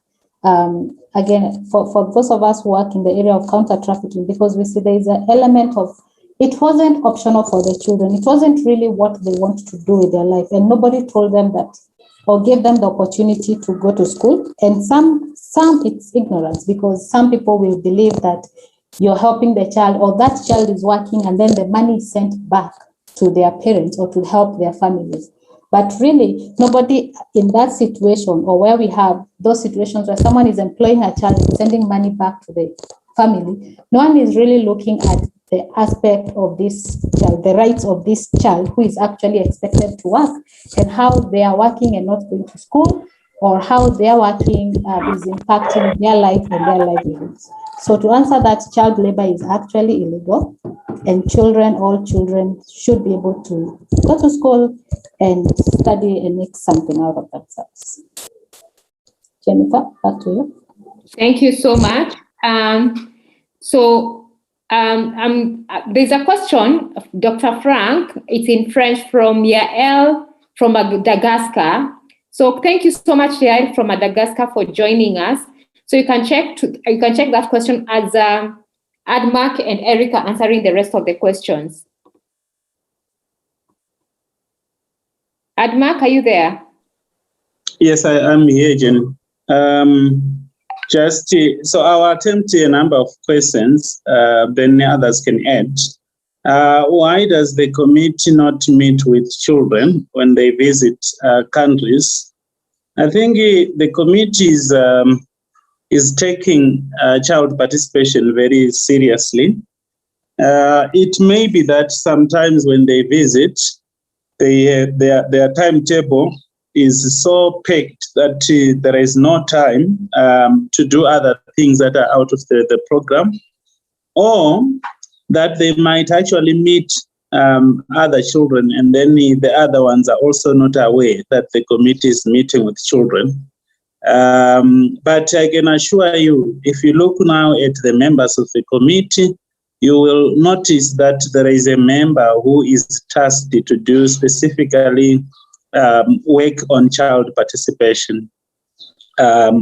So I'll leave that one there. Then FGM and security in schools, I think this is really set.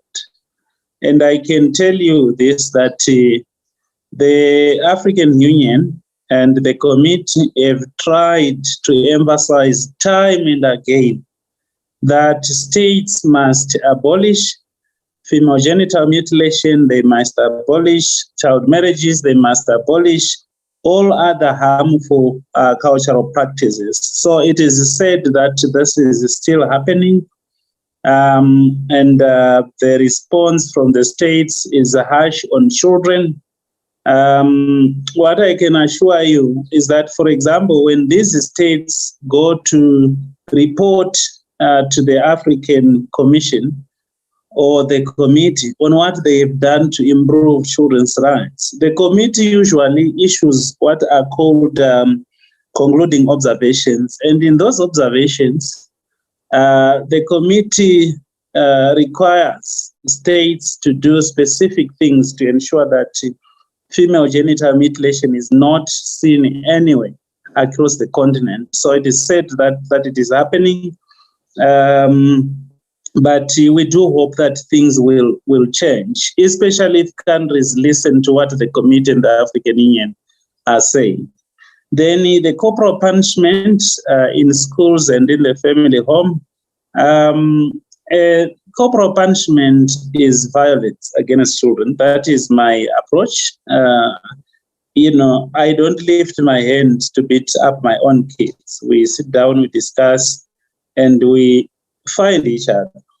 So it is said that violence is still being used, but I also think that sometimes, for example, if you go to the rural areas or the homes, most of the homes, parents actually do mean very well.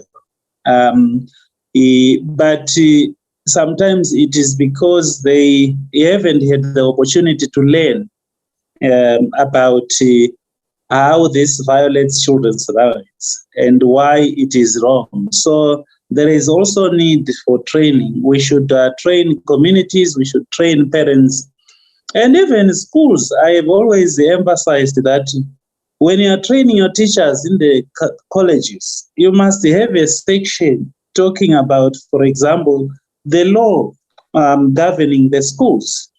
Because most of the corporal punishment that is used against the children, it is used when the law prohibits it. So I will give you an example. I'm from Zimbabwe. I know that the law abolishes corporal punishment. It says it is wrong and that a teacher should not, use corporal punishment.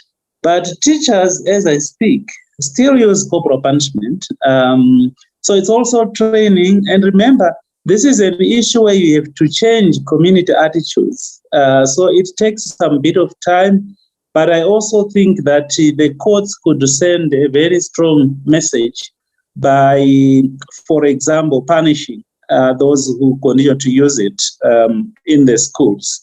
That is only if those cases get to court. And I think civil society organizations or NGOs can play a role in ensuring that this happens. So I'll leave that one there for now. Then the child abuse in remotest areas, I think, is the same issues. With children, I will say wherever you see abuse, be able to report it. Sometimes, most of the times in remote areas, people operate outside of the law because no one is reporting. And if you report, I think it really makes a huge difference. So I will leave it there for now, Jenny. Thank you so much. I understand our colleague Felicitas is with us, and she's just joined us to help us answer all your questions. Thank you so much, children, for doing that. Dr. Frank, are you able to answer the question in French? Before that, as you're reading that question, I think I posted it to you. It's in French from someone from Madagascar. Feli, are you able to attend to a few questions? Felicitas, are you with us?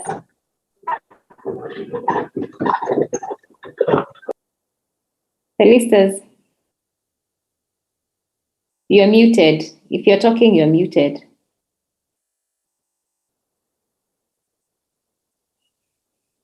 Okay, Felicitas is not here. So Dr. Jenny, Frank, yes? As Felicitas and Dr. Frank prepare, there was I just wanted to highlight some questions from Uganda on on corporal punishment, which has been repeated, I believe, and Dr. Admak explained a number of things. And just to reiterate on the question of reporting to the committee, Uganda is in review, will be reviewed this year, and ECRN, our organization with the support from Plan International, are supporting Uganda to develop the children's report through the Uganda NGO Child Rights Network, so UCRNN. So this is also an opportune moment or opportune time for Uganda children, for children from Uganda to raise their voices and ensure that the children's report capture all the issues, including corporal punishment in schools, including child labor, and all those, even the FGM and child trafficking. So because these reports are taken very seriously, and especially at this time when their country is under review, is going to be reviewed by the committee. It is an opportune moment that they have to raise these issues. And as Admak has mentioned, that there are those concluding observations through which there will be follow-up by the committee and all other concerned parties and stakeholders. Thank you. Thank you. So there was a question that was asked earlier by a child. What is the African Union doing to work with the media to publicize the children's rights? So I know, like, the African Committee of Experts has been trying to work very closely with the media, and now with the CSO Forum, we are trying to partner with media so that we can be able to tell children's stories, to advocate for children's stories. So, and you will see there's been increasing, like next week, you see a lot of stories about children in the media. We are also working to empower children to be able to speak for themselves in the media, okay? I know, for example, in Uganda, we work very closely with Hadija from High Sound. In Zambia, we work with the media network in Zambia. In Rwanda, we work with the Children Voices. So there are different people who we are working with different people to empower children to be able to speak in the media, and also working with the media for them to be able to understand more about children. So Eric, are you able to try to do a few more questions? Eric, are you there? Yes, Jane. There are some few additional questions, I think, from Kisa. Kisa is asking whether it's possible for AU to move to schools and teach about corporal punishment. Kisa, it's a very good question. African Union is a broad body of many countries. We have more than 50 countries all over the continent. And these countries always meet once in a while. And also for you as a kid, there's this committee that we've been talking today, the Committee of Experts on the African Charter and on the rights and welfare of the children, which represents you and your country also on matters relating to you. There are several movements also in relation to our campaigning against corporal punishment. The best African Union does is to put the countries accountable to ensure that corporal punishment is abolished by the law of your country, so that when the law in your country is changed to abolish corporal punishment, then it becomes not applicable in your school. So the school can no longer practice or use corporal punishment because it's no longer in the law. But in many countries in Africa, just like yours, unfortunately, laws are still silenced. And I think it's important when you kids raise these voices through your dialogue, and when you have an opportunity to discuss with your colleagues and see how best the campaign can be done. But organizations in your country are also represented here. We do all we can. We in the civil society organizations, the NGOs who are working with the government and the African Union to make sure your question and such information are raised everywhere so that it becomes an issue in your country. Jen, there's a question also from Muraya, from Nairia, where she's saying there's high rate of early marriage. What is the AU doing about it? As I said before, unfortunately, child marriage is still an issue in many parts of African countries. And African Union has condemned as much as possible. And there's a colleague before who mentioned to you, I don't know if you will understand about the report that is normally written by your country to African Union. Sorry about that. Let me fix it. Sure. Your country is supposed to write a report every year to discuss and present how much, if your country has signed the African Charter, then your country, as my colleague said before, is supposed to write a report every year to commit and show how much they have done to eliminate problems facing children, including early marriage. So, Naria, you can do. You moved to English, so we can hear your interpretation. Okay. So that your country normally is supposed to do that.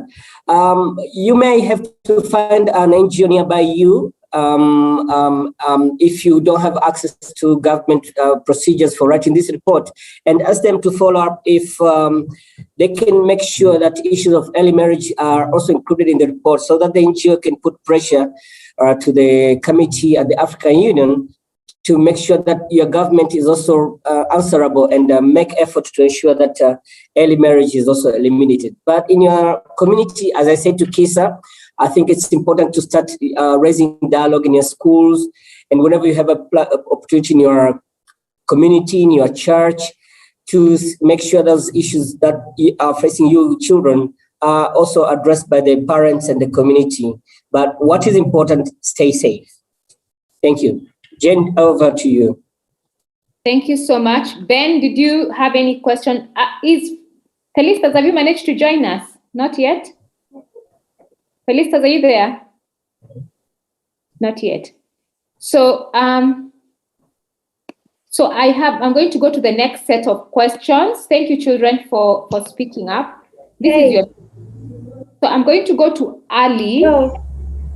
Who is that? Abisayanga. You can go ahead, and then Ali, and then Stacy, and then Gabriel. I hope it is your child who is asking a question, because you want children to ask. Go ahead, Abisayanga. Yes, I am here. Go ahead and ask your question. Okay. Apart from, first of all, I'm with Abisayanga, but me, I am Menga Elizabeth. Go ahead. Yes. Apart from there is so many things you have said. All of them, we thank you for them. And apart from that, aspirations you have told us. So we would like to ask you a question like this: as an African Union, before looking these aspirations, on which level are you taking the decisions or working on them, and how much solutions are you getting before having these aspirations? Thank you. Thank you so much, Abisayanga. Admak, I hope you took a note of that one. Stacy? Oh, hey, can you hear me? Okay, no, we can't hear you, Stacy. You're breaking. Can you hear me now? Yes, we can hear you. First of all, I would like to appreciate you people for coming through with this program in favor of us, we as children. right here in Uganda, and you find that there are a lot of increased cases of child rights injustices. And when you ask me why there are rampant cases of such, you find out that there is limited sensitization, and due to the fact, limited sensitization brought about the case of inadequate funds. So I was asking, is there any funding provided by the African Union to countries of it, and especially right now in the COVID, even if it's not COVID, is there any kind of funding? Is there a special package that is given to countries that is in favor of we children? Thank you.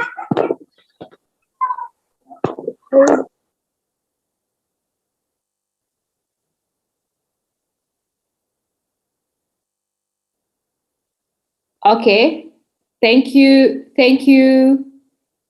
for your question. So next person is Ali. Go on, Ali. Hello. Yeah, go Can you hear ahead. me? Yeah. I have many questions, but I'll be precise and brief.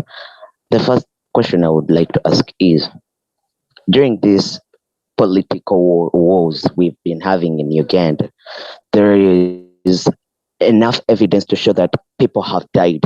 And in that situation, that's where you've seen that street children have rose. In which way? That when their parents die or are kidnapped for like 3 to 5 months, this is where we find that a younger or older brother will have to rise for his or her siblings and go to the streets, look for food. Then will the AU stand up for us as with the children who are rising up to be street children? And the next question is, if in any case this grows in Uganda, what shall we children do? Because this won't go, since each and every day political wars are rising between, I don't know which parties, but they are rising seriously and they are getting on children's nerves. You know what I mean? Parents are being kidnapped, in which way that they are also killed, and they are not only killed, but also their dead bodies are they vanish as they go away. So we children, we are touched, and as me, a child who is considering the children who are out there, is as in I'm trying to bring this out in a way that what shall the AU do for these street children who are rising? The next question is, are we going to be considered as orphans since our parents have died? Are you going to take us into the orphanages?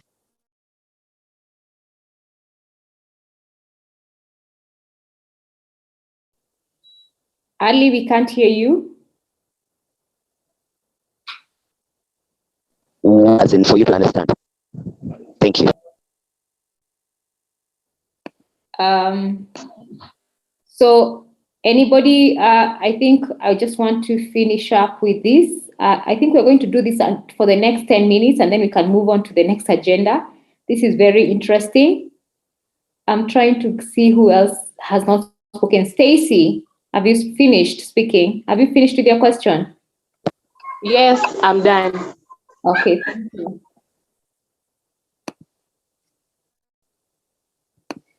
Gabriel?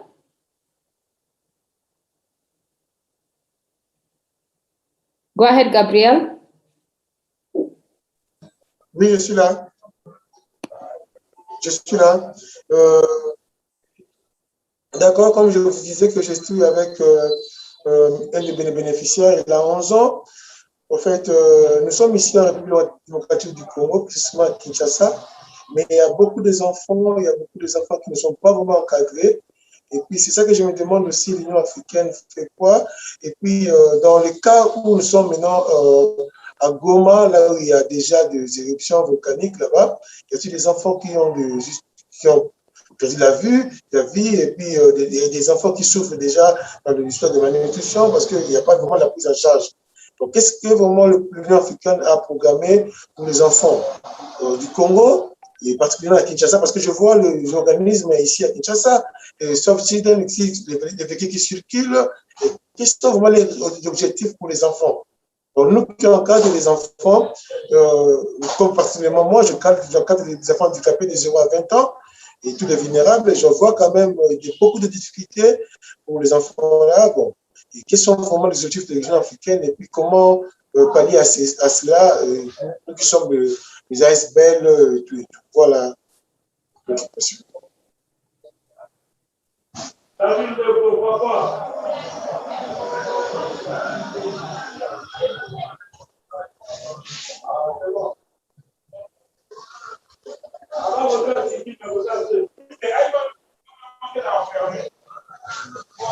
Thank you so much, Gabriel. I'm trying. There was someone else. My thing has reset. I don't know how to pronounce your name. Kochibwe, or is it Kori Chibwe? Kori Chibwe? Kori Chibwe, please go ahead. My question is how is the government protecting children whereby like we have a lot of children being forced in early marriages? Can you get me? Yes, we can hear you. Yeah, like here in Zambia, people believe like when children are being forced in early marriages, it's their source of income to them, whereby which is not good. I'll give an example on a person who's 18 years and then being forced to get married to the person who's 13 years. Are you telling me a person who's 18 years will be able to afford for their family? And when the children when the person is 18 years is being forced to keep a wife who is 13 years, the person will not be able to actually to put much focus on the wives or the children. Because, each and every year, we have the rate of children being grown in our countries, which is increasing. And then a person who's 13 years, when her right to education is being delayed because of their parents believing that when the person is forced into early marriages, is there actually their source of income to them, which is actually wrong. And the rate of diseases in Africa is increasing because of the same situation. When children are being forced in early marriages, they keep on if they won't have actually enough things to give to their fellow children. The woman the girl is 13 years will be forced to start being a prostitute. And being a prostitute is one of the bad thing in Africa, which will actually increase more diseases in Africa, which will actually affect a lot of people. And then if the boy is 18 years, actually doesn't have a job, will also be forced to be a thief, which will actually be will be bringing our economy down, which is so bad. So as a child, I'm actually concerned to the same to the same child protection. How is the government in every country in Africa protecting children from such things? Not only that, if the parents won't force the child in early marriages, they'll actually force their child to be sold as a slave, which is not right. You get me? Yes, I got you. Thank you so much, Corey. Thank you. Thank you so much. I'm sorry for 1 minute. Yes. My real name is Darius Mulenga, and I'm coming from Zambia. Thank you so much, Darius. Yes. So I think I'm going to pose the questions there. I'm going back to my colleagues, Frecia, Felicitas, if you have joined us, who is the other person, Eric, and Ben, to help me, and Frank. Frank, please, there's several French questions. Are you able to respond to them before we go ahead so that the children from Francophone, they don't feel left out? Frank, Dr. Frank?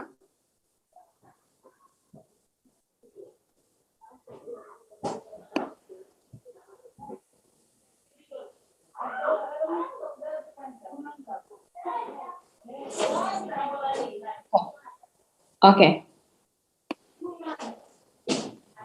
Okay, Dr. Frank is not available. So I'm going to start with Frecia and Eric and Admark. Can we try to attempt to answer the questions? Jennifer, I think I'm going to do a general response, not necessarily looking into each and every question. But I think one thing I really want us to appreciate is the fact that the role of the African Union. So we have, as Jennifer was going through the Agenda 2040, she explained that there are 55 countries in Africa, and these countries come together and form the African Union. So the African Union is what we call more of a policy-making organ. I mean, they help in making, don't call them laws, but even when they come together as the African Union, there are the roles that are played by the African Union, and there are those roles that are played by our national government. So in terms of making sure that things are implemented or our governments do what they're supposed to do, the African Union is more of a watchdog. They are the people who monitor to see that your countries implement. So at the national level, your national government, when we ask questions around provision of education, making sure that children have food, making sure that children are not going to the streets, making sure that children are not harmed or corporal punishment does not happen. Those are the roles of the national government, your specific country. That is the role of your country government. What then the African Union does is to monitor, is to make sure that we have this body of laws, the African Charter on the Rights and Welfare of the Children, and it has the different provisions or the rights of children that are contained within that charter. So what the African Union does is to monitor and to make sure that countries are doing what they have promised. Because once you sign on to that charter, once you're simply agreeing and you're saying that we will fulfill each and everything that is signed in this charter, where countries feel like there are some things that they do not agree to, at the time of signing, they usually say, we will implement all the others, but for this one, maybe a specific right, we will say this we will not do. Some countries have chosen to go that route, but then it doesn't then move that the African Union is not the body that will come to your country and then provide education for you at that level. Its job is to actually make sure that your national government implements what it is meant to be implemented. So for a lot of, yes, and somebody said what happens, I know there's, if your country is doing something wrong, or I think it was Uganda who raised the question around political violence.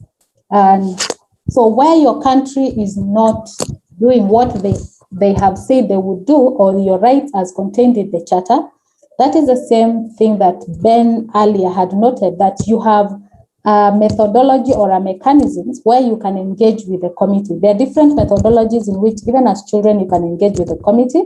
But one of those is what you were saying, treaty reporting. As the African Union monitors, every 3 years, your country is supposed to submit a report to the African Union explaining how they're implementing the rights of the children. So the government, your government, every country in Africa, really, that has signed the African Charter or ratified it, then gives a report to the African Union on how they're doing. So if you feel that there's an issue around political violence and children are harmed, the right to life, children on the streets, I mean, there's a lot of rights that are violated when the child is on the street. So you then work with your country to then present this information and present it to the committee. It is one of the mechanisms that you can use. Where your country does not maybe implement what they're supposed to do, we do have, the committee has what we call the complaints mechanism. It is where you can sue your own government where they have failed to implement, but you must have tried all means possible to have your government engaged with your government. You can't just see something on the street, not engage your government, and then go to the African Union. They will still send you back to your national government to actually, whether you're going through the court system, to work with your national government to make sure that all the rights of children as contained in that charter are actually implemented. Where that fails, that is when now you can go to the African Union or the African Committee of Experts on the Right and Welfare of the Child. So to really mind what I wanted to emphasize is that the African Union is not a donor agency, really. They are not giving money to a national government. Interestingly, it is the other way around. Our countries actually then give some money to actually facilitate the running of the African Union. But what they do is to make sure that our countries and our national governments do what they promised to do when they signed and ratified the charter. So back to you, Jennifer. Thank you so much, Frecia. Admak, do you have any additions? Yeah, just to say that I want also to thank Frecia because that had to be clarified that the African Union, like you said at the beginning, is it's a group of states that have come together and they give direction to national governments on what needs to be done in different areas, including children's rights. I will just maybe attempt a couple of questions. I think that response has addressed a number of them, but I will want to talk maybe about early, that the situation where you have parental death or kidnapping, it's a really sad situation. And sometimes I think also us as children, where possible, and as a child, you know, when you do report, you want maybe to involve adults to take matters up. Because if it's political wars and all that, I think you also want to protect yourself. You don't want to get too close to what is going on there. But if there are avenues to make sure that you are helped by other adults, it is good to make sure that this is reported. Because sometimes it's not even known by officials. There are lots of political issues there that I can't really discuss in detail. Then I think there was a comment from Gabrielle in DRC and how the volcano has affected children and how other international civil society organizations are not doing enough. I think everybody's trying their best in their corner to do everything. So I would think, for example, Save the Children is doing a lot of work across the whole world to make sure that the children are saved from violence, they are saved from sexual exploitation, they are saved from many of these disasters. It is just that sometimes the challenge might be bigger than the size of the office. You are working in this area and other challenges emerge there. And unfortunately, in the circumstances, you cannot solve every other problem. But I would want to emphasize to you that SAVE always does its best. I don't work for SAVE, but I'm just going into their corner, knowing the work they do. And also using donor money, really. If they are given donor money to do one thing, they cannot then change that to do another. And you will agree with me that the volcano was just an urgent issue that emerged and nobody expected it. And there is no money to immediately respond to it because all of what you have is committed elsewhere. So I wanted to make that clarification. Then, whether the AU has any plan, like I said, I think the key player is your government. Frecia has emphasized that, but sometimes governments do need to be pushed a bit, and sometimes also governments need to work with the AU and other organs, and by so doing, achieve what our children, what we can do for for us to have an Africa Fit for children. Then child marriages, it is said these are what we call harmful practices, where you have parents seeing the marriage of a child as a source of income and basically closing off the child's future. So you foreclose it, and that child is not going to have an open future. They can't choose the best of possibilities. They don't have opportunities to grow. They can't get an education. Their future employment prospects are reduced.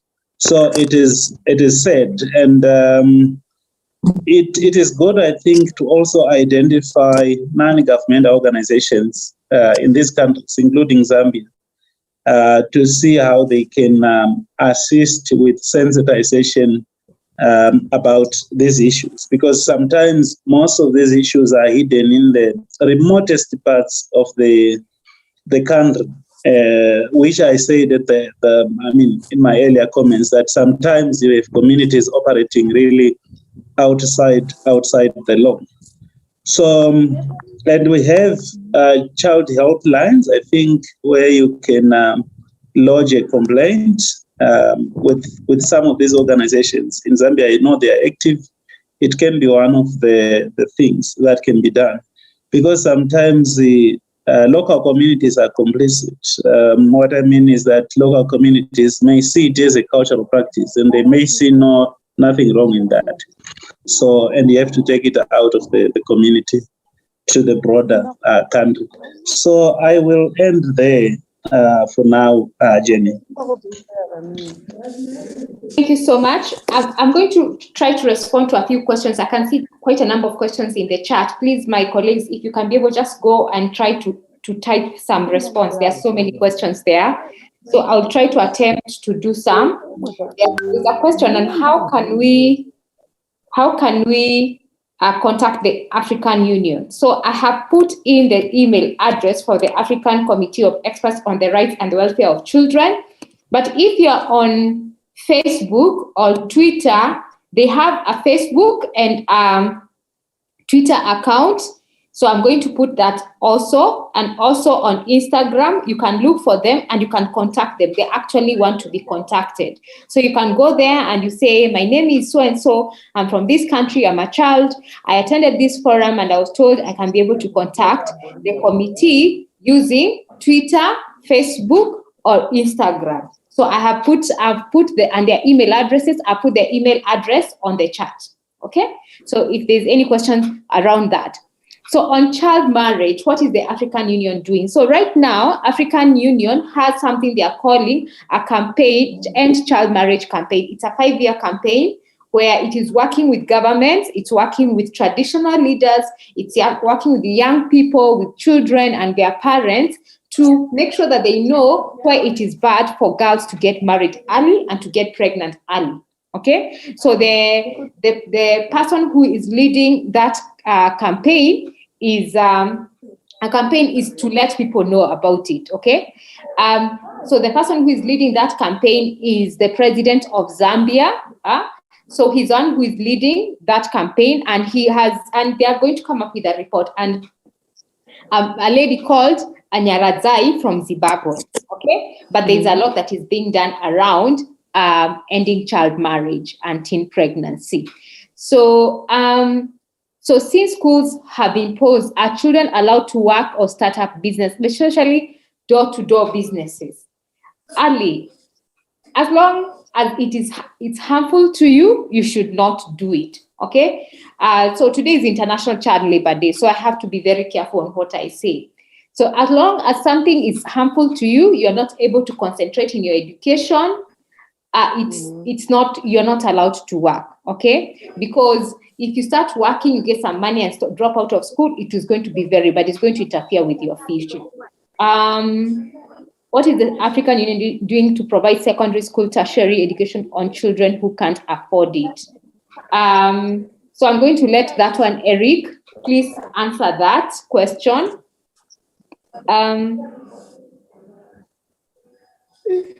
Corporal punishment, I think we have answered. Come again, So if you are punished or you feel like you are threatened, you can call 116.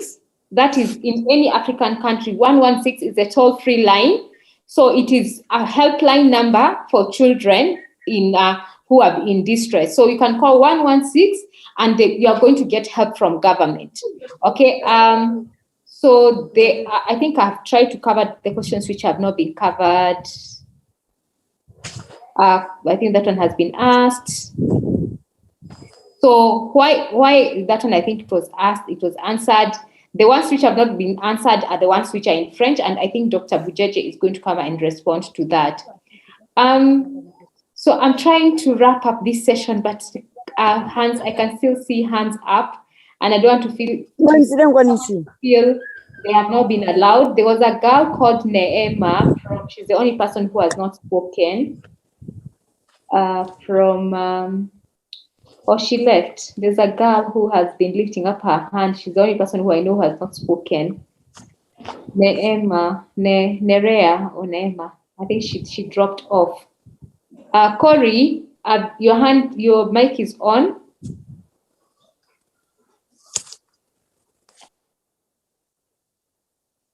Okay, I think Corey also doesn't want to talk. So I'm going to give Eric and Dr. I'm going to talk to Eric. I'm going to. Eric is answering the questions on the chat. So if you have asked your questions on the chat, Eric is answering that. Dr. Bujeje, are you able to answer those two questions in French? Are you with us, Dr. Bujeje? No, he left. He's not with us, Dr. Bujeje. So I'm going to move on to the next session because we have two important things that we need to do before we finish, and we have like 30 minutes to go. So I'm going to go to all those questions, we asked you questions on how your government has done, okay, in those promises, okay, in those 10 promises. So I'm going to show you what you said as children, okay? About 300 of you responded to the questions, and this is what you had to say. I am going to go through very, very quickly because we don't have time. On aspiration 1, you say that you know about the charter. One of them said children need to be present when the committee comes together to discuss children needs so that they can learn more about the Agenda 2040. Okay, so one of you said that. So that is a feedback that you are going to give to the committee, that whenever they are discussing Agenda 2040, the children should be present, okay? Government to be sending the document in communities to help us know. So they say that some of the children were saying that they don't know about the document. So it is important for it to be sent to schools so that children can know about the charter, okay? The next one is on Agenda 2040. So you said you say that your government have laws that protect you, and you agree there are social workers and children officers at your community and toll-free lines are functioning. So you say there are toll-free lines, child helplines that are functioning, but you feel that more needs to be done when you are allocating budget to children's services, with others feeling that their governments don't have enough money for children's services, okay? And you say what you'd want to see is increase in budget allocation for children's services, increase in the number of social workers to ensure that we are protected, provision of a strong confidential reporting mechanism, okay, enforce of laws that protect children, okay? On what you will do as a child, you said you'll advocate for child-friendly laws. I will help. So I'm trying to read it here. Just give me a second. I close this so that I can be able to read properly. And it has just disappeared on me. I'll speak more openly on how we are receiving less attentions towards our rights, and also report on all sitting about towards abuse. I will encourage my friends in the community not to keep abuse cases to themselves. Okay? So the next aspiration was aspiration 3. Sorry, here, I think I forgot to write aspiration 3. This is aspiration 3. So we asked you how is it easy to get a birth certificate? And you said that it is not easy. It's somehow easy. There are some countries where it is not easy at all. So what you said is important for government to do is reduce the process of getting a birth certificate and introduce new measures to curb corruption in when you are getting a birth certificate. You'd like to see all children get birth certificates for free, because at the moment, most countries, they charge getting a birth certificate. You will sensitize each and every individual on the importance of having a birth certificate. A birth certificate should be given in hospitals at birth. The long processes and procedures should be eliminated. These are from you, children. Okay, aspiration 4. Aspiration 4, on this aspiration, you felt that it is not easy to get to hospital when you need, and you don't have access to information, okay, including that of sexual reproductive health. It's not easy to get balanced diet, as well. It's not easy to get counseling in schools and communities, but it is easy to access water, okay? On this, you said what you'd want to be done is provide information to us, especially on reproductive health, and educate us on teenage pregnancy and child trafficking. That's what you said. You want to encourage the government to motivate health workers, as most of them are no longer interested in their jobs, okay, because they are not paid well. By having more children hospitals and counseling for children whenever they need health facilities provided to them. Continue with school feeding programs to ensure that every child has food, to make government-owned hospitals specifically for children. So you want government to have schools and hospitals for children. Ensure that all children are vaccinated. That's what you want, okay? And you as a child, this is what you said you will do. You will encourage, someone said, I will encourage children to recognize their rights to good health and to urge government officials and parents to take into account, I will grow vegetables to improve my family diet. I will write poems about our community situation, and so that our concerns can reach responsible people.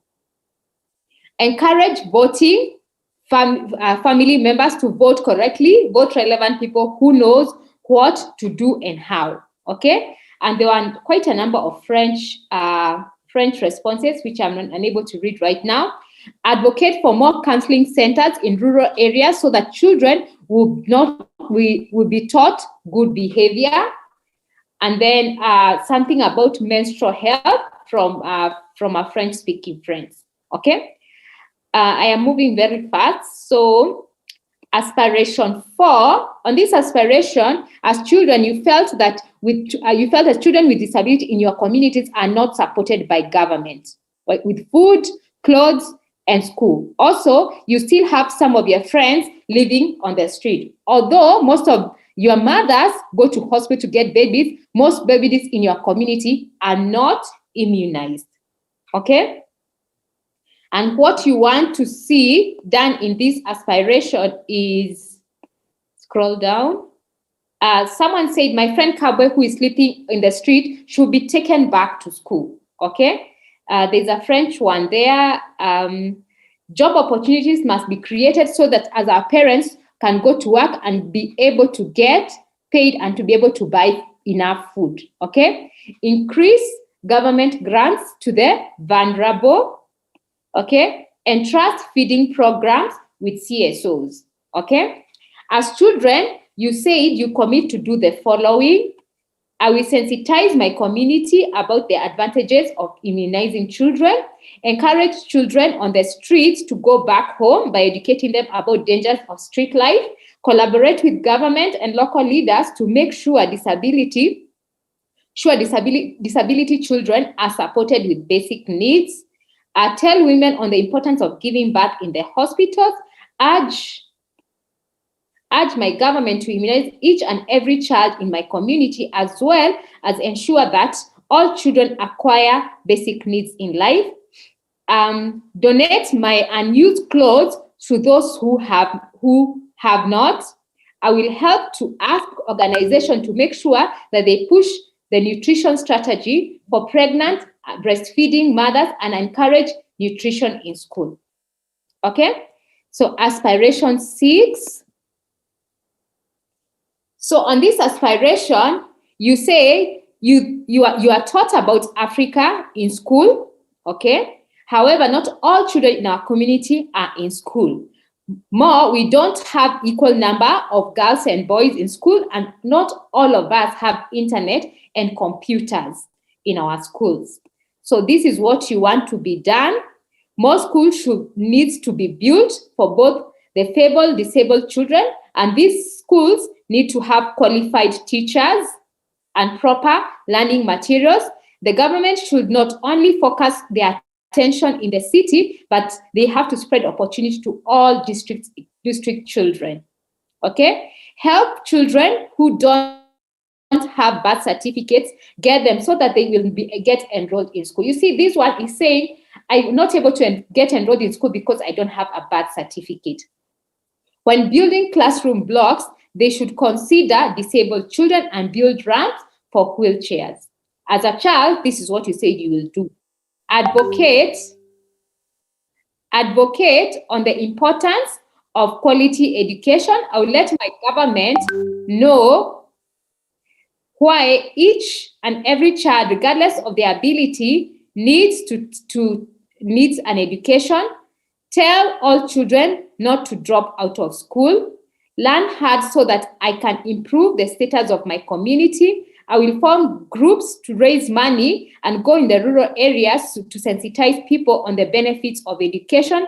Encourage the disabled children to participate in other activities where other children participate. Okay, I'm almost done. Aspiration 7. Children in our communities are still being violated, and cases of FGM, child marriage, breast ironing, are still being exposed. Furthermore, some of our friends are still working and do not go to school, and we are still experiencing corporal punishment. We would want to see the following.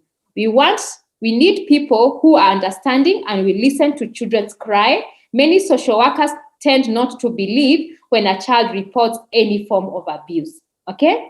The government should end corporal punishment in schools, and you have said that over and over today about corporal punishment in schools, and put stop to FGM in our communities. Provide counselors that will provide conducive environment for children to express themselves. Total abolishment to corporal punishment. That one you have said over and over again. Educate the community more often on violations about children. Create GBV centers. So you are 300 of you, so I'm just picking up a few. So in the next report, you are going to have more information, but this one I'm just picking up just a few. So as a child, you say this is what you will do. I will help educate children to know their rights, to be protected, and not to be subjected to acts of violence. I will report cases of abuse to 116 line, okay? Encourage those offended that instead of using corporal punishment as a form of correction, to introduce positive discipline. I will help educate children to know their rights, to be protected, and to be subjected to acts of violence. Okay? So I want to pause first. So we have 2 more to go. So let me just finish and then you can have an interaction. So on aspiration 8, you say our countries have plans on crime prevention on children, and don't take children below the age of 12 to prisons. But you think a lot needs to be done to protect children and respond to their needs of children of victims and weaknesses. And this is what you want to be done in this.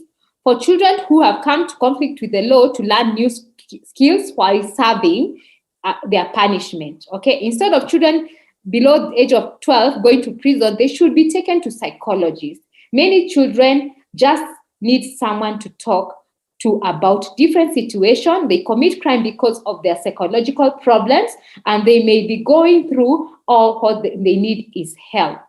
Okay, I want the right to justice to practice in this Africa. Come up with children councils where children will go with their problems and feel free to share with no limitations. Okay, as a child, you said, I will start a movement that will be aimed at counseling children on different issues. Okay, my computer has hanged. As a child, I will strive to raise awareness about implementation of the national and international child protection laws. Okay, on aspiration 9, while most of us don't have conflict in our, it's on conflict. You say, while most of us don't have conflict in our countries, we are not recruited as child soldiers. We feel that our governments are not doing enough to involve us to play a role in peace building and prevention of conflicts. And we are not being equipped with resilient skills to face disaster. So you are saying on this aspiration, this is what you want. Many children, especially those living in the cities, are not protected from disasters. Right now, as we are facing deadly pandemic, children are not out there living in the streets and could easily fall in. More attention needs to be given to street kids. Reduce corruption, promote security, provision of food, as a lot of families end up fighting because of hunger. There is a saying that goes, when a parent quarrel, children suffer. So I think when there's peace among our parents and leaders and elders and representatives, then a perfect foundation has been laid for our future, for making it a perfect world. I will do the following: advocate for more involvement of children in decision making. I will mobilize my fellow children to demand for justice and the child free for effects of armed conflict and other disasters. Okay, finally, aspiration 10. You say we are involved in developing laws and have participation forums in schools. We, however, feel that more needs to be done on this area. We are not involved in budget making process and in planning. And there we want to see the following. Children need to be consulted and involved in things that affect them directly. Facilitating children's meeting at community level, as children being given the opportunity to create our own parliament. Okay, children should be given room to contribute to their ability. The government should involve us in matters affecting us. So thank you so much. I know it was long, but I needed to do that. So I just want to hear your feedback. Frecia, you can help facilitate this so I can take water. Do you agree with this, what they have said? Frecia?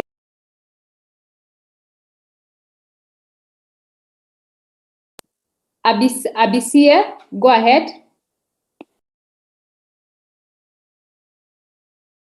Frecia, are you there? Abisia, yes, go ahead. Here. Yeah, do you agree with this? Yes, thank you for telling us many different things. It is so nice, and we are very happy for how you are going to take some conclusions and how you are going to follow and continue to look over children in the All African Union. It is very nice, and it is very appreciated things. So as children, we are very happy to continue working with you, and we will help you in many things. We will have to advocate many people about this, and we will be happy to promote our lives and live well in the society with peace. Thank you. Thank you very much for that. I think it's Priska. Was it Priska speaking? Hello? Yes. Oh, okay. Anybody else? I think you can. Jennifer has given us some of the comments that you shared. As we said earlier, this is from the survey that has been ongoing. And she has just sampled some of the feedback that you shared with us. She's gone through each aspiration, the 10 aspirations under Agenda 2040. So I know we are winding up, I'm saying, but I would like to hear anybody else, your feedback. Do you agree with the comments that children have given? Do you agree with the fellow children? Agree, disagree? Okay, whose hand is up? Priska's hand is still up, but she's just commented. So who is the other one? Ali. Ali? Yes. So I would like to say that I would like to mostly agree with the girl who said about the psychological thing. I think it's a better idea and it's a better solution to the problems we have. Most of the children are being in a state of that they are psychologically harmed and they're psychologically patient, as in, like, there are some children out there who we don't know, that in a state find he's not okay psychologically, but when you meet him in his personal, he's emotionally affected and psychologically affected. So I think the girl who said about the psychological thing was exactly and right 100%. I agree with her. Then there is another one of the war in the countries. There is sometimes, in Uganda, like right now, currently, we're in a political trauma, that we are in a war, an inside war that we can't express, but children are being affected. How? Children are dying, children are being raped, that whenever schools close, that children are infected. Children are raped by housemaids, as in houseboys. Children are killed by, again, some inner people who we don't know. Some family members also tend to rape them. That's sexual exploitation and abuse. So I think those two issues were the mainly issues that I looked at when I was looking at the aspirations. There were the two issues that I started attacking Uganda. So thank you. Okay, thank you very much for that, Ali. Yes, the conversation on mental health, it's really now becoming a big issue within Africa. And I think we're seeing it both within the adults and the children, and its impact is being felt differently, but it's affecting both children and adults. So we have to actually have the conversation and figure out how to best respond to the issue. You've also highlighted some other important aspects that came out from the report, the element of gender-based violence, especially. We've seen a lot of cases of we've seen a lot of reports that note that cases of gender-based violence are on the increase, especially during this during the COVID period, and especially owing to the fact that some countries have not yet returned to school. Children are still at home while their parents have gone back to work. So it is important to keep having these conversations and making sure that children are protected. I am not seeing any other hand up, Jennifer. Yeah, I can't see any other hands. Do you guys agree? If you agree, can we have a thumbs up? Do you agree with what 300 children have sent from all over Africa? Hands up, thumbs up. Yes, Corey? Do you agree or don't you agree? Do you think there's something that you don't agree there? Yes, Corey? There's a hand up. You can give us thumbs up. And if you've not filled the form, I'm sharing the form right now on the chat. I actually agree with what my fellow pupils have actually said, because we come from different countries and actually we're facing different situations, but there are a few which are a bit similar. Like he said, a lot is based on child abuse. Like in every country, child abuse is there.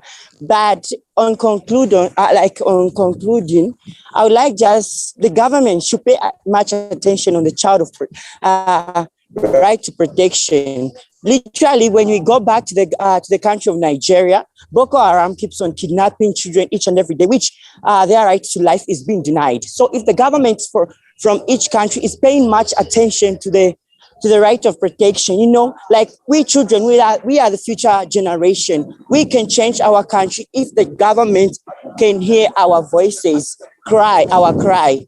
That's my addition, and I agree to everything that my fellow students, my fellow friends said. Thank you.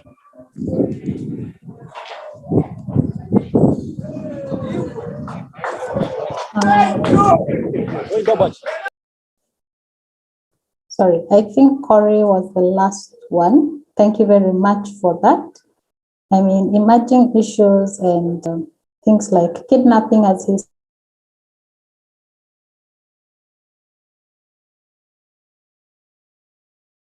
I mean, these are issues that are still high, or still the occurrence is still high within the African continent. I mean, even in this day and age, we are finding children still, or their rights still being violated.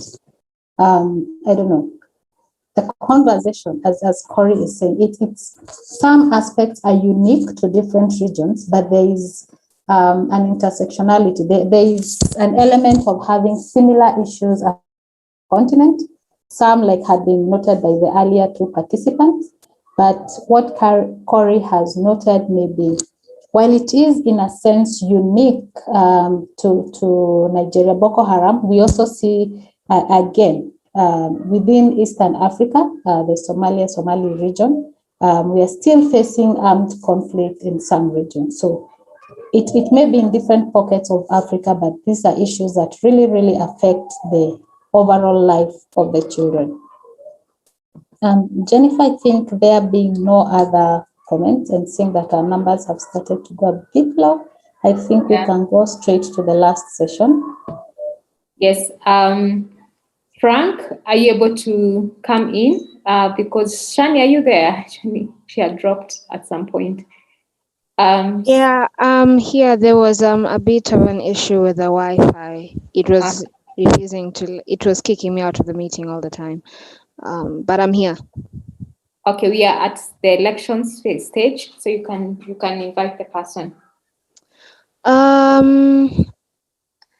Thank you so much for what everyone has said. The panelists have given us a lot of information, a lot of useful information, and to thank also the participants who asked very important questions. But just before we move on, I would also like to ask a question, since there is in some cases you'd find that people are using children to kidnap other children, or would like recruit them in terrorist groups to attack other countries or attack certain people.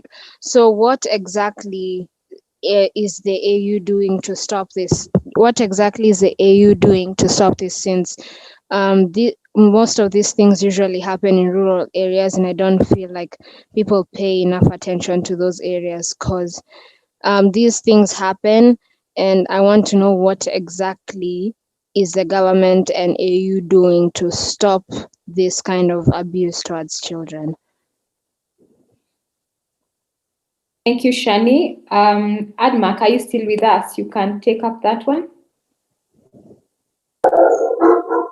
Yeah, thank you for the question, Shani. Let me close my door. My neighbor has dogs that make a lot of noise. So, yeah, just to say that you will note that usually in conflict areas, the security system is broken down. Essentially, like I said before, there are areas where these insurgents or dissidents operate outside the law, the best way, I think, is for governments to prevent, these insurgents or dissidents gaining ground in the first place. So, for example, I'll give you an example. If, for example, the day Boko Haram started, kidnapping children, if the government had gone all out to uproot every other, section that formed part of Boko Haram before it actually grew to be a very big group, I believe that we could be talking about something else now, maybe a success story. And the same with other terroristic groups. I think we don't respond harshly enough when they begin, and when they establish themselves, it becomes a real problem to uproot them entirely. But it is a sad situation that you're talking about. There is another thing which I think maybe it has limited.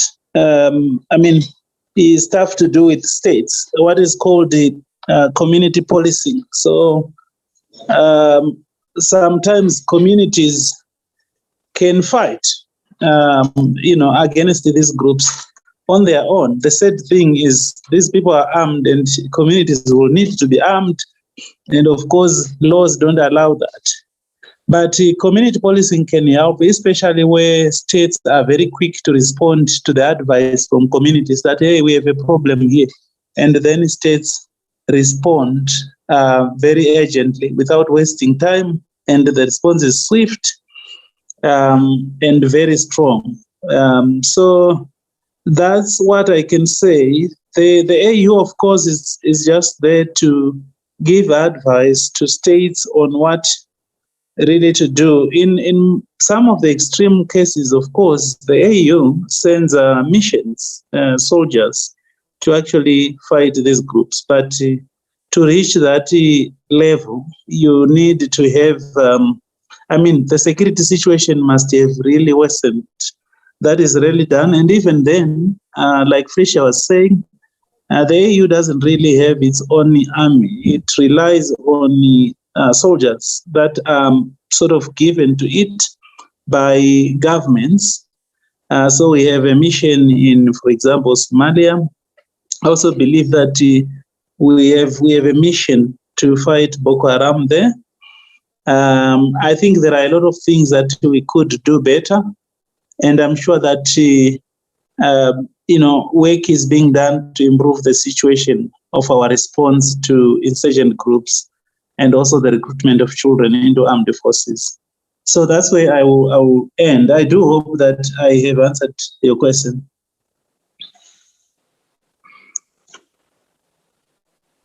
You have. Thank you. Thank you, Shani.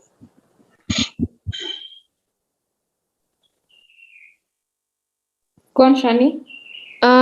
I see a participant's hand up, so I think I'll give him him or her the opportunity to speak. Hello, this is just a concern on the duration of the meeting. It started somewhere around 1, and we are working with children, and we can see how we can compromise, tackle the topics, but still do it in a certain way that will still be under the rightful time frame. Thank you.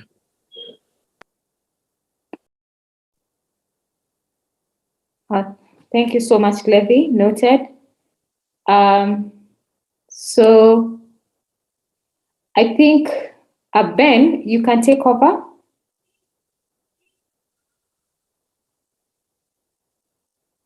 Ben? Yes, Jenny. On which? The elections. On the elections. I don't have the whatever, the elections guidelines.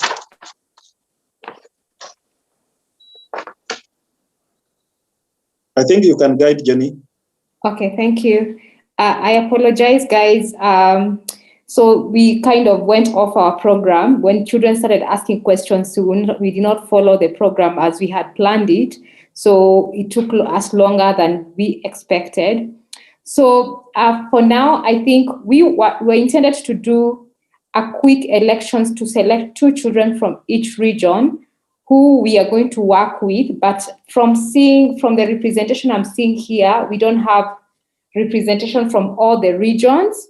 So I think for now, we are going to shelve that, and then we'll probably reach out to the different regions to help us select children from the regions so that we can wrap up. I just want to say thank you, and I'm going to invite my colleague Frecia to come and give a concluding remarks as we finish up.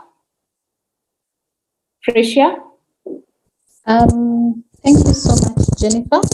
And I think mine is to really thank the children on behalf of the Civil Society Forum. We really appreciate your voice, hearing your voice, getting your opinion, getting your views on what an African fit for children. This theme will be running for the entire year. The African Committee will officially launch it on the 16th of June. That is next week, I think Wednesday. But all these opinions and your views that you have given us, as I had said earlier, we are really going to consolidate them into more of a book. Sorry, the French, I'm not sure who is speaking. It has moved into the English, the interpreter.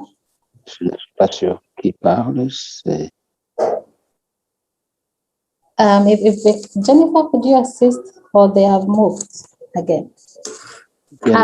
So children have. Is it possible to move the interpreter so that we stop hearing them in the English? Okay, thank you so much. So children, I mean, from the very beginning of this session, from the presentation of the book by Jennifer, not the book really, it's a simplified version of the Agenda 2040. Jennifer, how are we going to make sure that all the children who are part and parcel of this actually get that, the simplified version? We'd also promised them that we will give them a link or the email to all of those who are still feel they want to contribute to the survey and who feel that they want to have their voices heard. Please, Jennifer will also be sharing a link on, I think she's shared it with the panelists, but we'll also share that link so that you're able to access and you're able to give us your feedback. But beyond that, I think all I've got to say is to really thank you for staying with us. It's been quite an interactive session that started at, well, for Eastern Africa, it was 2 p.m. For the rest of the country, I think we will get plus or minus. Even South Africa, West Africa was a bit 3 hours behind the Eastern African time. But you've stayed with us for a solid 3 hours. And we have really heard your opinion. We have really heard your voice based on the different aspirations. I hope you have learned from this session because we also have learned from you. We've got those opinions and they will really throughout the year. As we move from now up to November, which is the next Civil Society Forum and the next African Committee session, we will be able to have consolidated and we'll be able to give feedback on what it is we have done with the views that you have expressed. There was a lot of questions that were addressed to the committee. I know for sure that the committee, although they were meant to have joined us, they were not part and parcel of this today. They were not able to join us. But we will endeavor that the next time we are having the next Children's Forum, that the committee is present and able to answer these questions themselves. I know myself and my colleague and myself, we have tried to answer this. I hope we have tackled to the best of our knowledge and to the best of what we can do. But we hope that in the next session, we will have a committee member then who can give you the first-hand account of what it is they're doing as the committee. But on behalf of myself and the Civil Society Forum, I really want to thank the children. I also want to thank the adults, really, who have been with us, or the regional networks who have been present and who helped us in mobilizing this. The chaperones who have sat with us throughout this entire session and guided the children in terms of feedback and how to participate and how to engage. We really, really want to thank you. We want to thank the interpreters for making sure that this session has run smoothly and that children were able to hear and give their opinions in the different languages that they're comfortable with. Even from Total News for hosting us, we want to thank you for hosting us both on this platform and live on the other, whether it's Facebook or YouTube. We really, really want to thank you for that. My fellow co-hosts, that is the entire Civil Society Forum, those who are able to join here in this meeting and those who are able to join via other mediums, we really, really want to thank you. And to thank for all of us who participated. And Shani, thank you for being our moderator throughout this session. Apologies for the hiccups with the internet, but we really, really want to thank you for taking the time to join us. I know it is a Saturday and it is late for some of us, but we want to, from the bottom of our hearts, we want to say thank you. So we will be looking forward to by November, please, when we have the next session. It is important that for those of us who are present, those who asked the questions, actually attend the next Civil Society Forum, which will be around November. And that way you will be able to get the full report consolidated. You will be able to hear from the committee firsthand what it is that they're doing. And then we will also be, again, learning, but making sure that we are consolidating and we are able to have a proper feedback session so that we are not just getting your views and not telling you what it is that we do with them. I think beyond that, I think, Jennifer, we will, from myself, I think that is it from my end. Thank you so much, everyone. And I'm sorry if we took longer, but I tried to stick to the 3 hours that we had said we are going to stick. Thank you so much, and God bless you. We are going to share, if you know a child who has not filled the survey, I've just shared the link on the chat box so they can check there to participate, or they can send their feedback through you, and then you can send to us in terms of poems or essays or drawings, so that Shani, you can say bye-bye to our participants as we log off. Well, I mean, it is not to echo what you said, but Shani, you're muted or your sound has gone off. Like I was saying, just to... I think Shani is having technical challenges. So we can hear her. We can hear her. We can hear her. Oh, go ahead. I think it's mine then. Go on, Shani.